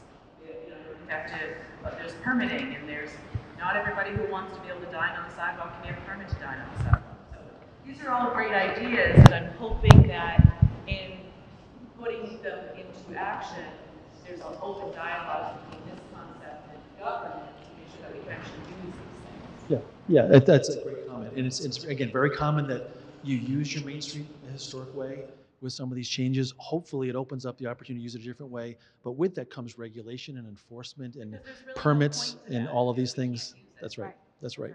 And again, the whole point was really trying to take what's already a great place and try to find the opportunities to make it even better by working with you to do that. So Ed, you want to maybe address that one comment? Would be great. I'll just weigh in from the town perspective. I think it's an excellent question, Liz. I know in talking through, I don't recall a single instance where we've had a request for usage that's been denied. I think the challenge we've had as a town council is we've not had enough requests. And that's what we're trying to identify here. So to the points about you talking about being able to block off streets and like, for example, we have North Ave blocked off for that great neighborhood event coming up this weekend. Those are the sorts of things we want to see happening more, these sorts of pop-ups. That's what's going to generate buzz, excitement, traffic and the like. A lot of stores, including your own list, for example, being able to have the opportunity to have some outdoor space, to be able to have product out there, to have a presence on the sidewalk. We really can't do that currently. It's not that we're prohibiting it. It's just that we've not had the request to do it. So part and parcel of what we're talking about here, VHB does the design and the engineering aspect. We have to do the practicality aspect. So we're, obviously committed to businesses. What can we do to help the business experience And that's, partnering with VHB to make sure they lay out the groundwork for us, but then we as a town council and as local government figure out ways that we can try to maximize the opportunities with this. And that's exactly what we're trying to do. And when we spoke with VHB initially, we made it clear we're trying to find better ways that we can integrate business into the community and ways that businesses can feel supported within our community. So yeah, certainly it's things like expanded sidewalks. We're talking about outdoor dining. And you think, well, how many restaurants do we have there now? Let's not think about what we have currently. Let's think about what we can have. And so we want to make sure that we have that functionality, the optionality available, so that going forward, the businesses can do the sorts of things that they're not even thinking about doing now because of the restrictions that they feel like they have. So. When you refer to parking, virtual parking, I recently had an experience to try to get a virtual parking sticker. We have 8 employees. We are allowed 1 sticker. So a lot of parking situation, and I think if you would ask other people that have, this is all great, but no place for us as employers to tell our people that work for us. And that's right. Well, I think in part of it is employees. Certainly, others are some commuters, and anecdotally, we're hearing a lot of stories about commuters that will park on Main Street and walk to the train station, and that's an issue too. I agree. Part of what we talked about here is our biggest goal here is to figure out availability and capacity. How much capacity do we have? How much capacity can we realize? Exactly, or do we need? We know what we have, and how can we expand that? Once we have that, though, and that's why I think turnover is such an important piece to this, because with that turnover, we're creating, more availability than currently exists based upon, the data we have. But with that too is once we have these spots, how do we use them? How do we apportion the spots? And the nice thing about this, and I know we have incoming Chief Scory here, who for a decade with traffic advisory was looking at this, and we've identified spots that are merchant-only parking. Some of them aren't being used currently. So why is that? The nice thing is that we're able to, with signage, repurpose a particular spot.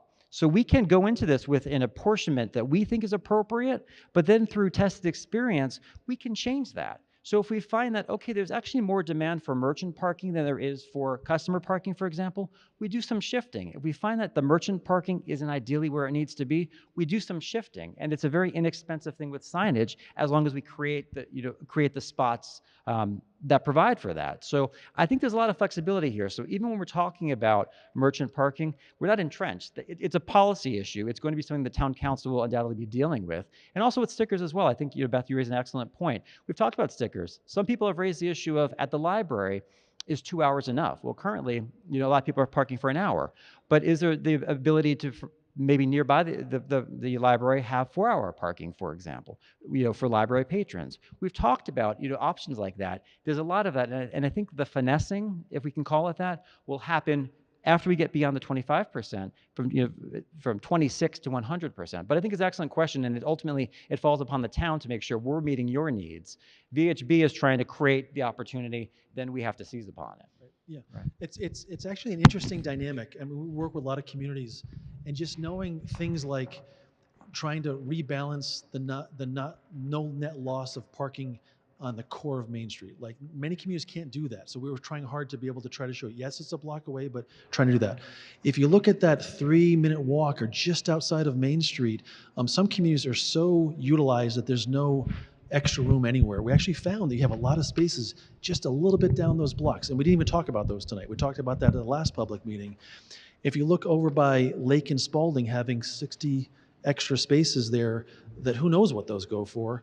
If you look at West Water Street, there were 40 spaces, I think, on West Water. So we haven't really talked about those. So utilization, finding where the extra capacity, not displacing downtown, doing the enforcement, doing the stickers, those are all things that I think actually it's pretty positive news from what we've seen in other communities. I know change is difficult in repurposing, getting used to these things, but some communities don't have all those options like what we think you guys do here. So. And a few other things, if you show the pavement markings, if you show the parking spaces, I think people will have a better understanding where there are availability. I think a lot of the illegal or non-conforming parking that's on Main Street is they see a narrow area and they think it's a parking space, and it really isn't. The other thing is that you don't have that I think would really benefit on off-street parking, off Main Street parking, is signage, so that people understand that there's available parking down on Center Street or Princess Street, for example, that people really don't know is there unless they are in the downtown area all the time. So, there's a lot of things, as Jeffrey said, there's a mix of opportunities here and a mix of tools in the toolbox that could be used to better improve the parking condition in this area. I'm just going to finish this. We'll come right to the back. All right, we'll definitely come right to the back just to answer this question. So, I think a lot of people want to hear about this, and we did talk about the rail trail. They had an election in Linfield tonight. The rail trail won. 1858 to 1677.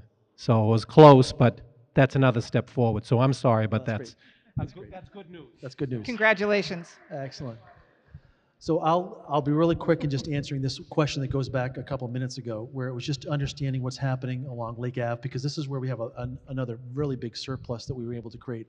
Again, by moving the line of where the curb is today out to the side, rather than having these as angle parking spaces, which everybody has to drive down, everyone has to come around, you're able to do head-in parking, back out, and go out. So I think the benefit to the folks that live on Spalding Street here is that not everyone will have to go all the way down and turn around in the cul-de-sac that's out there today. We've also been able to make that more efficient here. So I think it has a double or triple effect in terms of the operations, the capacity, the simplicity, and again, I think the objective would be to just move that fence over to create a few critical feet of real estate as you're thinking about the waterfront as well.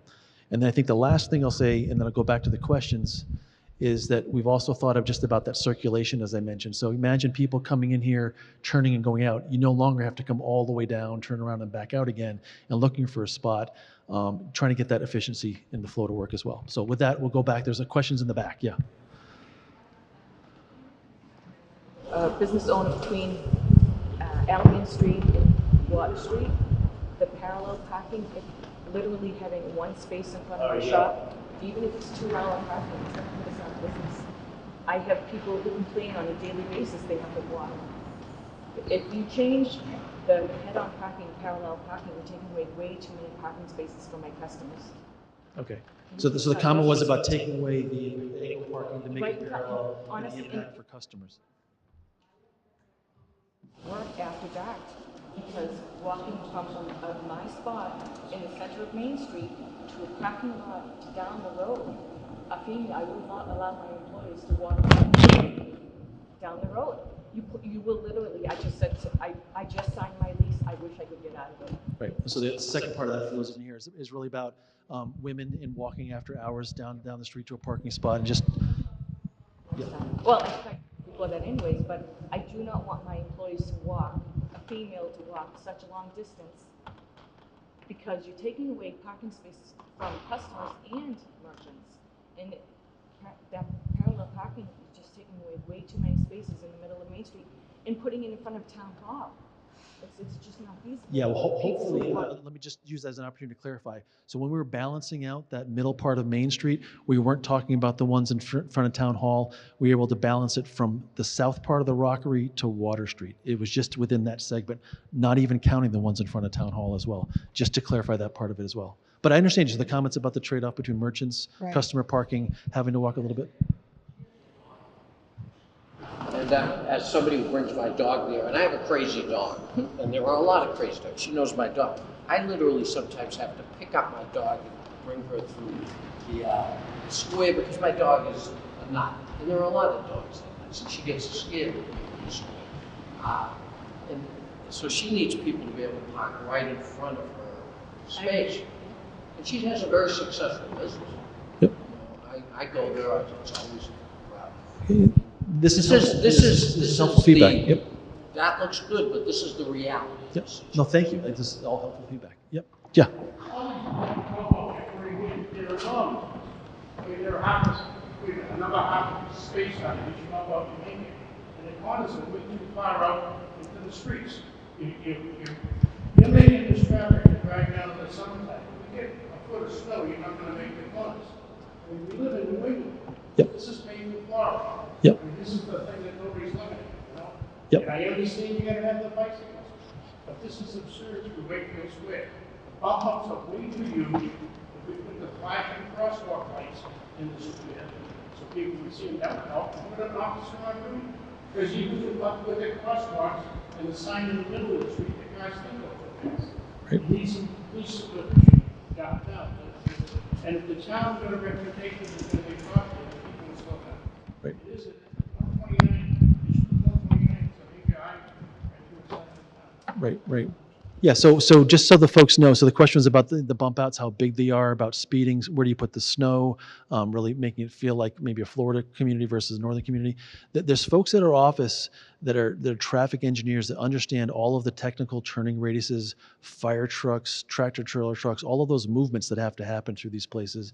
And it's very common when you have things like, whether you like them or don't like them, when you have bump outs in communities, there is a little bit of training that has to happen with the DPW department in terms of plowing and making sure they're not ripping those bump outs in place as well. It is very common, but there's many examples, but there are many examples where, right? So, but there are many examples where they figure that out too. And we've worked with many communities that have figured out where to put the snow, how to remove them, and make sure they're not ripping those features out. Yep. How about you park in front of the Savings Bank? That's an illegal right turn from Main Street onto Chestnut Street. You can not turn the corner with a car without crossing the yellow line on Chestnut Street. But that was probably up to protect the car when they did the downtown music. Yep. Okay, this is an example of an improper bump up, and that's all I've seen with all this stuff here. It looks nice, trees and everything. When we have to drive through these things, in the summer and the winter. Exactly. Oh, good comment. There's way too much cutback on the street. Right. That's our main problem. We're trying to keep the public.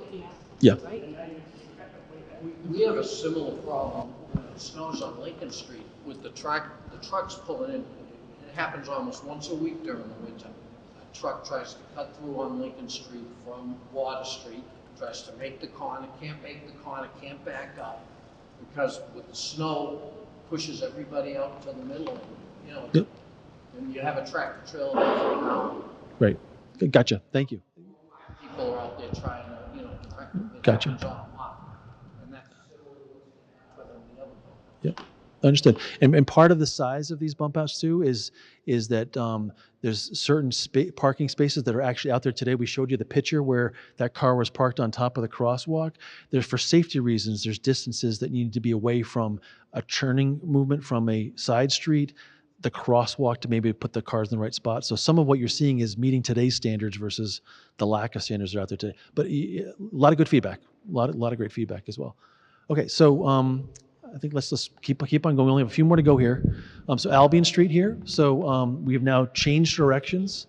So south is off to the left-hand side, north is off to the right-hand side.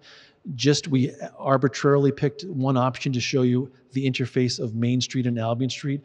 Everything that you see in Albion Street can work with any option that you pick for Main Street. They're really independent, but we just want to orient people here. So we're going up towards the train station as we go along Albion Street here as well. And I think what's interesting about Albion Street, those of you that know it, is it's a very tight cross section here. So if you look at where that red dash line is today versus where it is in the future, we're very much having to work with a very constrained piece of real estate there. Where we've put the creativity in, I would say, is really around these intersections here. We have some pretty small bump outs here. Why are we doing that? Really to amplify the pedestrian crossing and getting people across Albion Street because of the traffic.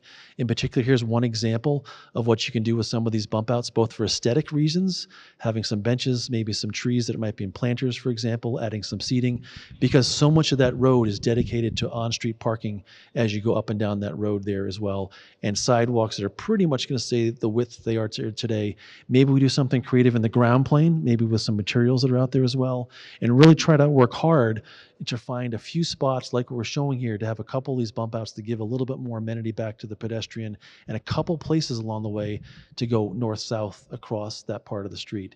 And when you look carefully where there's some driveways on both sides here, really technically many of these spots you really can't even have a parking space. So we look for the ones where you really can't have a parking space anyway. Let's put some of the amenity back in as you go through this section. That's really simple, I think, kind of surgical improvements as we go along Albion Street. And And given the arts and cultural community out there, I can imagine a lot of fun that could happen in the design of the streetscape and the elements and the benches and the trees. We're showing stuff that's pretty generic in these sections here. I think that 25+% design would really dig into the details and really bring out the character into that whole area. As we get up towards North Avenue here, really no change along here other than understanding that we need to work with the MBTA and the station and some of the signal and the operations that need to happen in that area as well. If you notice where the red dashed lines are here as well, it's really about maybe a repaving and just striping it the way that it is out today. I think the bigger part of why we've gone so far off of Main Street here is really anticipating a lot of growth around Foundry Street in terms of the economic development and growth that's already in the pipeline here, looking carefully over at Murray Street and Gould Street, which is coming into the field of view here. Right now, this is a really big piece of asphalt in here, and this is just one solution about how we can tighten some of this up and really make room for a little bit more pedestrian and aesthetic accommodation and advance that further. So that's why Gould and Murray is in this area, really to do some cleanup from an operations and a placemaking perspective. To the point that we've illustrated that here. So here's Albion Street, here's Murray and Gould Street here as well. You know, something like this at the corner where it might be a place to pause, maybe there's a bench or two, really nice aesthetics to really celebrate entrance as you're coming in from that part of town into Main Street as well. And the last one here, Tricia, do you want to mention something? Just a note, at the intersection of Albion Street with North Ave, the traffic signal equipment's going to be updated to meet current standards. So some of the pedestrian mobility in that area doesn't really function with the traffic signal, so we're just going to be upgrading that. Perfect. And on Water Street here, so this one's not animated because it's such a short distance here, but we have Main Street off to the left. Here's that parking lot that I've showed you here. We've gained a few more spaces in here as well. Going down Water Street here all the way out to Shaw's on the right-hand side here. I think a couple of important design moves. One is trying to really improve the site alignment and the alignment of West and Water Street here, really to get that operationally working from a safety perspective. If you look at, again, some of these red dashed lines, really necking down that for pedestrian crossings and for safety in terms of all the different things that are happening at one of your busiest intersections. And as you go along Water Street out here, out towards Shaw's, what we think there's enough room, again, this is a pretty tight cross section here, to introduce a 10-foot wide shared use path on one side of the street that would go all the way along out towards the Shaw's. And maybe there's a separate future phase that thinks about going out towards the school and beyond is another option here. But this is more of a cleanup, tightening things up and planning for future phases. As Trish mentioned, over in Albion Street, there's something similar going on here where the rail trail is coming across. There's a parallel effort about looking at that intersection in terms of the signal and getting bikes safely across that would actually plug into this project. And the rail trail goes all the way down towards South Main here. And this is where the trailhead parking is going to be. So more parking spaces on that section as well. That are on Water Street are going to be called what's adaptive signals. So what's going to happen is they're going to react, it's current technology, they're going to react to the traffic condition out there. One of the things that's happening on Water Street is that there's a lot of congestion. And what the signals are going to do is talk to each other and make sure the flow of traffic is better than the condition that's out there right now. Great.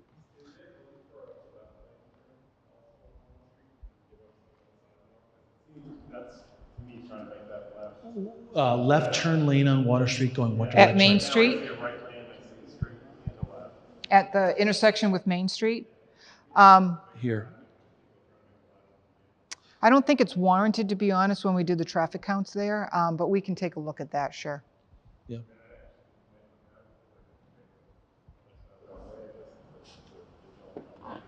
Okay. Yeah, double check. Absolutely. So we wanted to, before we go to, that's pretty much it for all of our slides, but just to go back to highlight some of the big differences between the three options on that middle main part of it. So we have little thumbnails up here as reminders. So this is the one where you have the bikes off to the side and parallel parking. This is the one that we're starting to call like the hybrid, where we have a little bit of parallel and a little bit of angle parking, especially as you go north of Albion Street, where we're trying to maximize that for parking, but still have bikes on the side. And this is the one where we have the bikes in the road shared to be able to maximize the space for the pedestrians on the side. Trish, you want to give us a couple highlights from what this matrix is telling us? I put this together just to show what a comparison was so that people could see what the difference, especially in the sidewalk width and then the roadway widths are for each of the options. So as Jeffrey said, these are the parking that we're taking a look at for each of the three options just in Middle Main Street. So what the bike accommodations are the separated bike lanes for options 1 and 2. That's at the sidewalk level. It's not on street. And then for option 3 would be on road. The sidewalk widths, they vary pretty significantly because there's a lot of different moving parts on the sidewalk. But you can see for option 1, it goes up to 25 feet. Option 2, which is the angled parking, so you're actually encroaching on some of the sidewalk, so it goes from 5 feet to 18 feet. And then option 3, it's 11 to 37 feet. But what that does not account for is for option 1 and 2, the bike lanes and the offsets to the bike lanes are on the sidewalk also. So if you really think about it, the sidewalk width is from 5 to 25 feet plus the 7.5 to 13 feet for option 1 and 2. But for option 3, it's just 11 to 37 feet. So it's a little bit different there. So let me say that again, just to reinforce it. So really, if you're thinking about what does a sidewalk look like, it's the dimensions, you really add these two together because there'll be a bike lane there and sidewalk, but it'll feel closer to 12 feet here. You add some of these together in other locations as well. So just look in the field. Right, thank you. And the last just point is the roadway width for options 1 and 3. They're much narrower than option 2 because we are trying to keep as much of the angled parking as possible on there. And that's really the takeaway from that. And I think what we're trying to do tonight, I think it's been really great to hear from everyone in terms of all the outreach we've had that's helped us narrow down, again, at a really conceptual level. This is as detailed as we're thinking before town meeting, before we get into the 25% and beyond.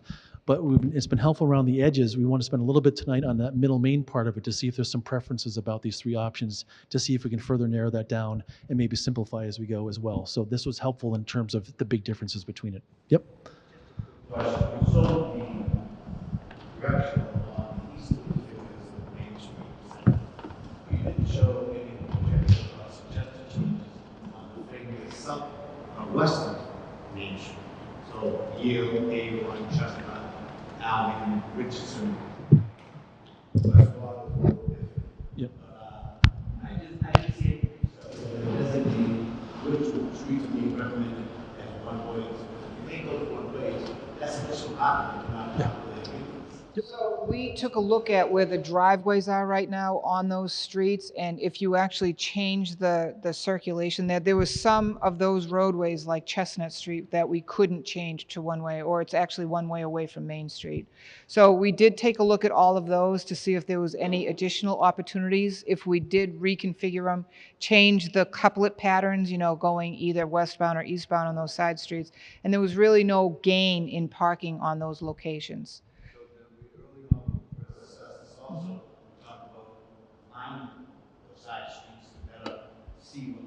Yes.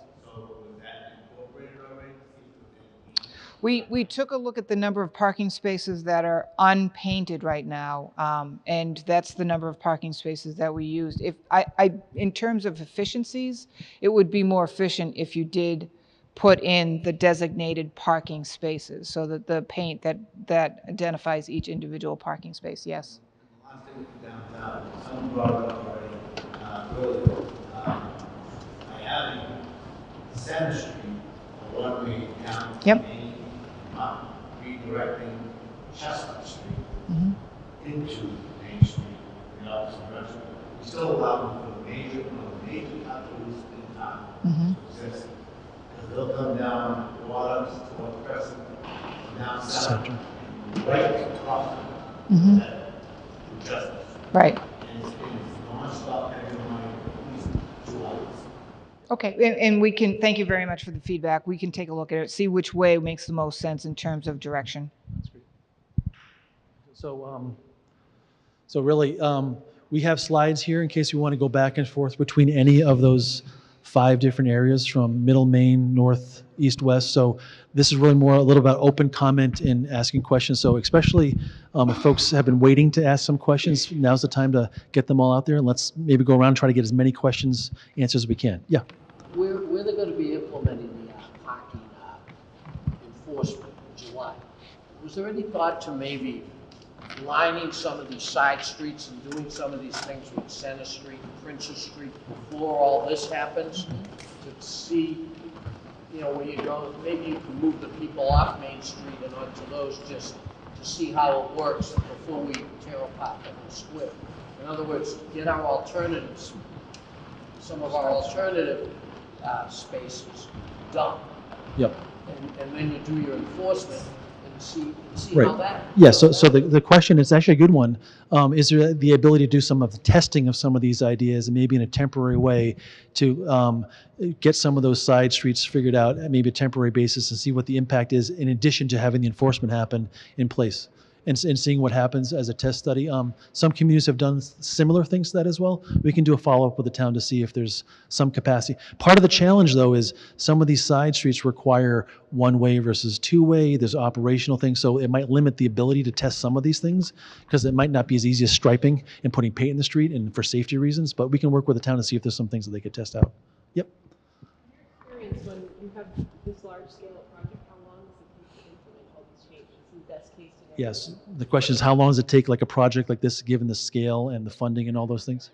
Yes, right. So, Trish, you want to try to attack that one? That was like an easy pivot over to Trish. Yeah. It's not an easy answer. That's the short answer. But It depends on how exactly it's funded and how it's constructed. So I had mentioned two different funding mechanisms, either going on the tip or MassWorks. They have significant schedule differences between the two.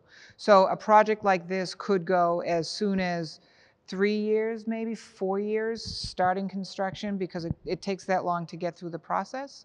And it could go a little bit longer than that. So right. probably around then.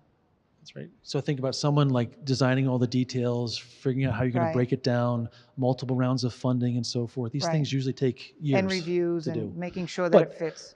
But what's good about this too is there's many communities that will take the quality time up front to do the visioning, figure out what they want to have in their plan, draw it up to a certain percentage so that when they're ready to go after those funding dollars and submit those applications, they're much more ready than other communities. So the step Right. that your town is doing to try to be ready to go after those dollars, that's the very first step. And many Right. towns don't have the ability to even do that step. as well. And I want to point out again that this is going to be a dynamic process. The town, the folks at Town Hall are really, really concerned and really want to make sure that the community gives input throughout the process. So, you know, we're presenting things tonight, but it's all based on feedback, and we're going to be updating it whenever we get feedback and presenting it again. And just to piggyback on that, but that's why we showed you all of those streetscape, you know, the light poles, the trees. I mean, none of that stuff's in here yet. So think about that dynamic process of getting closer and closer, and that's what gets us excited about Yes, sir. the details. Yep. It isn't as well.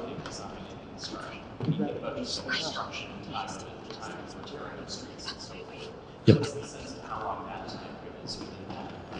Just the construction duration about that time period? Boy, that's... It'll take a couple construction seasons. So it depends on, you know, you get into means and methods and contractors and all of that stuff. But having efficient contractors out there and meeting schedules, having delay restrictions, things like that, it could take a couple of years for this. Yep. Yep. So one of the slides showed that parking concentrated on Main Street and opposite Albion Street. What's the logic behind taking spaces away from that? Yeah. Putting it on this? It seems counterintuitive. Yeah. Take spaces away from or to a place where people aren't street parking. Yeah, that's a great question. So the question was about, we showed that slide that had all of Middle Main Street and Albion Street, both of those yellow colors. And we were pointing out that those are people that are parking for 4+ hours in those locations. So when you think about how the heart of a downtown works in terms of people coming in to shop and going in and out of stores and so forth, it was very that number was very surprising to us. In terms of usually the way people will shop, it might be an hour, maybe two, they'll come in, they'll get something and then they'll go. The fact that there's so many people parking for 4 hours plus told us that there's probably things like commuters probably parking in some of those spots, maybe. It could be that merchants that are employees might be parking in some of those spots as well. So you start to think about the operation of downtown, and you intentionally want some of that turnover in a positive way to let more customers come in and more customers come in. So the idea was not that we're trying to take those spaces out of it, we're trying to actually increase the turnover for the operation, but put those who need 4+ hours in the right place. That's why we looked at Common Street, Lake, and Spalding, that neck of the woods, because we can increase that by many spaces. We also looked at West Water because we think we can increase that too. That's why we looked at Princess and Center, because we think we can increase it there. So it's an operational thing as well as the number of spaces thing. And that just jumped out as a really high number compared to other communities. Let's go over here. Yeah. That it's beautiful and all the work that you put in it. But what happens? Will the funding dry up if there's a change in administration, either state or, the national administration? Are we going to get involved in a project that is like taking so long that the businesses downtown are affected by the length of time that it's hard for people to come and shop or eat or go to the groomers or, Sure. So and that we could only get this money if we do everything, the bike path. Is there some other way we can take the money that the town has set aside for this project and make improvements that wouldn't have such a dramatic impact on the whole downtown, and that's people commuting through, coming over, Can we do anything without the government big guys? Yeah. Like, what can we do on a smaller scale that wouldn't change as much? That's right. Well, maybe Trish and I can tag team on this one too. So it's several things come to mind. Your question was about funding, how long it will take to be able to get this in the pipeline. I'm saying this mostly for the folks on TV, and about how long will it take? Can we really wait that long? What if we want to do some things now versus later? So if you think about your own DPW department, they're out there on every annual basis rebuilding roads and doing things. So you already have the capacity to do some of those things. I think it's very common in situations like this where you want to pause, I think, as a community, look carefully at your heart of your downtown and do it in a very synchronized and coordinated way so that the look and feel is thought about it. At the same time, you can think about this as creating a master plan. So whenever this vision, whatever you folks like, is done, you now have literally a roadmap of what you want to do in the heart of your downtown. Then you can start to attack that in terms of the funding that's available. So maybe some years there might be higher chances of funding availability or less years. You start to use it as a playbook to move forward in terms of the funding. So it might take a couple of rounds, or it might mean that you have to divide this into maybe a couple of phases, for example. But I think in terms of when it gets onto the state program, maybe Trish talk a little bit about once it becomes assigned a project number and gets onto that pipeline from the state's perspective, what usually happens on that front, Trish? So the money doesn't dry up. There may be constraints like Jeffrey had mentioned. In terms of phasing it, there's also other opportunities from a federal or state level and also from a local level. They could use smaller dollars and take a longer time to build the master plan, the vision for downtown. In terms of like I said, that the funding doesn't typically dry up. Once you get a project approved, it may take a little bit of time to get the monies appropriated for a fiscal year, but they don't dry up. So anything that you're investing would be going towards the construction of the project. Now, a project of this magnitude, I think Ed had mentioned this before, you're investing some capital right now. You are. But it's about 10% of what the overall construction cost is. For town meeting, we're going to do a construction cost estimate so that people can get a feel, just based on the concepts that we've presented tonight, what the cost for the construction of a project like this would be, so that you can understand what the magnitude is of the construction versus what the town's investing in the design. That's right. And the idea of trying to leverage the local dollars with the state Right. dollars so that the Right. town doesn't take on the full burden of that too. Right. Just that's part of the dynamic. So I know there's a couple. Yes. Possible available locations for additional parking. You've never identified the area of Main Street, north of Crescent Street, adjacent to the other common, in front of the Crystal Apartments. Yes. I understand those are legal parking spots, but they've never been called out on the plan, and I'm wondering. So actually, they're not parking right now. They're assigned no parking. And if you take a look at for Main Street from like the Upper Common to Salem Street, is that the location where you're talking about? Not much, no, not much. Okay, so the roadway there is about, the travel lanes plus the shoulders is about 26 feet. If you had to have parking next to it, you would need additional 8 feet of width on the roadway itself. And there's really not enough room in that area for additional parking spaces. I think people are actually parking on the sidewalk. No.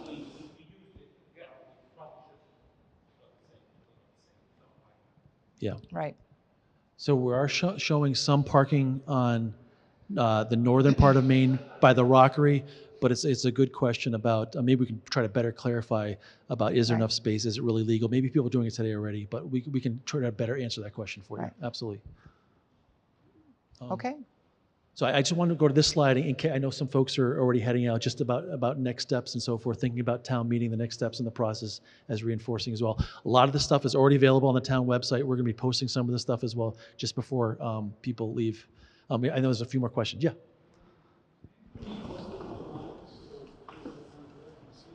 Yeah, so plans posted online for people to see them. So these PowerPoint presentations will be going online as well.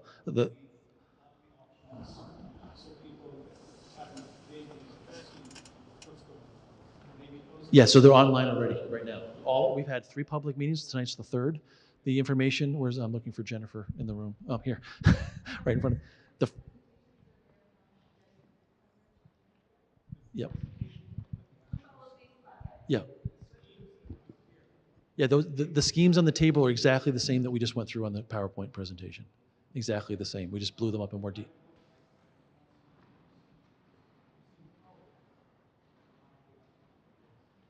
PDFs of the individual plans. So we can work with the town to get the individual sheets posted too. But just so folks know that the same exact content you saw in the presentation are actually on the drawings out there as well. But we can post the individual sheets too. Yep. Yeah, that's why this presentation we try to zoom in a little bit closer. But yeah, we can absolutely. Yeah, sure. Yeah. All this is brought up to ADA standards. Yes. And I hope we have better accessibility for the disabled in Wakefield. And maybe ask for some input from the Commission on Disabilities in Wakefield. And also, anything that's done in Wakefield, can you pass it by the Historical Commission? And we got to preserve all our history in Wakefield because it's a rich history. Yeah. So the comment was about the rich history, which we love too. You have a wonderful community. That's why we're so excited to be working with you guys, because it's a great starting point. A wonderful history there as well. Part of going through those next steps and the more detail, we're actually adding the materials, thinking about the light fixtures, thinking about the history, the arts, and the culture. I'd add to that same comment as well. Really making sure that we're bringing that to life and celebrating that, because it is fantastic as well. I think before we lose a few more people, Ed, did you want to maybe offer a couple closing comments too? Right. As well as maybe clarify a couple questions? I did. Actually, there were a couple questions from the budgeting perspective. So from the town side, to give you a sense of what we were looking at with that. We had mentioned at the first meeting early on in this project that DPW has identified there are several things that need to be done in the coming years. For example, water and sewer on Main. So we're talking about digging up and replacing. We're trying to leverage this project with that, because for example, the final paving of that, if we dig that up, we put down the temporary patch that you see around town so often from gas and light in many cases, we don't have that final pave over. The thinking is that with this project, we end up with new sidewalks, we end up with new paving that comes primarily through the state funding rather than through the town funding. Because if we weren't to do this project, we're still doing the alignment with the water and sewer, but we're paying for everything. The thinking is that with coordinating and leveraging it, we're able to realize a cost savings for the town. Dan, I think you make an important point about the ADA compliance. Part of the concern that we've had with DPW is the fact that we're not ADA compliant enough as it currently presents. Anything that we do here is going to be meeting today's standards of ADA compliance, which are far more robust than what you currently see today. So anyone that needs that kind of accessibility is going to have it in a way that they don't have it currently today, and again, meeting the highest standards. And for 10 cents on the dollar, ballpark, we're getting those sorts of improvements here. So it makes a lot of sense. We've been working with our state delegation. Steve Mayo, our town administrator, Rick Stinson, and I met with Mike Keneally, who is the new Housing and Economic Development Secretary for the Commonwealth, and talked about Wakefield. And so we're trying to make those connections. We are thinking big with respect to this project because of the available funds that are there. And we want to make sure that Wakefield is getting its fair share of that. So rather than having all of this burden on the taxpayers, which is not going to be an option with a project of this magnitude, we're looking to say, what kind of investment can the taxpayers make, but then have it offset many times over by state and federal funds. And so that's really been the impetus behind this. It's not a one-to-one here. We're getting exponentially, exponential benefits from every dollar that we're putting in. So that was the thinking behind it. I realize it's getting late, so I want to thank everyone for coming tonight. Again, the next discussion of this will be at town meeting beginning April 29th. And then this will be an ongoing dialogue. One thing that I don't know, have many people gone to the website and checked out what we have on that? If you haven't, I encourage you to. This is a project I think, frankly, like no other, in that we're trying to get the communication out in every medium possible. If you go to the website, our town website, homepage, you can't miss it. Look for the Envision Wakefield logo. Click on it. When you go there, you can see the video from the first and the second meetings we've had. So if you missed them, go home, check it out at your convenience. In addition, there's this really cool interactive map. It lays out the entire project area. Click on any location along that map and leave a comment. The comments are all aggregated by VHB. We go through every single one of them. There are printouts upon printouts. Every single comment that's made is considered in terms of looking at this. And just bear in mind too, these are our concepts. It's a framework, it's a skeleton. If you have additional ideas or thoughts, go to the website, come talk to any of us, and we'll refine this. And this will continue to be refined. Even after the 25%, it'll be refined. When we're at 99.5%, we're still going to have refinements.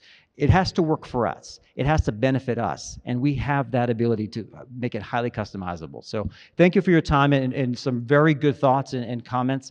We'll be here as long as you need to. If you have additional thoughts or comments, you want to talk privately. Otherwise, I encourage you to go onto the website and engage in the discussion at town meeting. Thank you for coming tonight, though.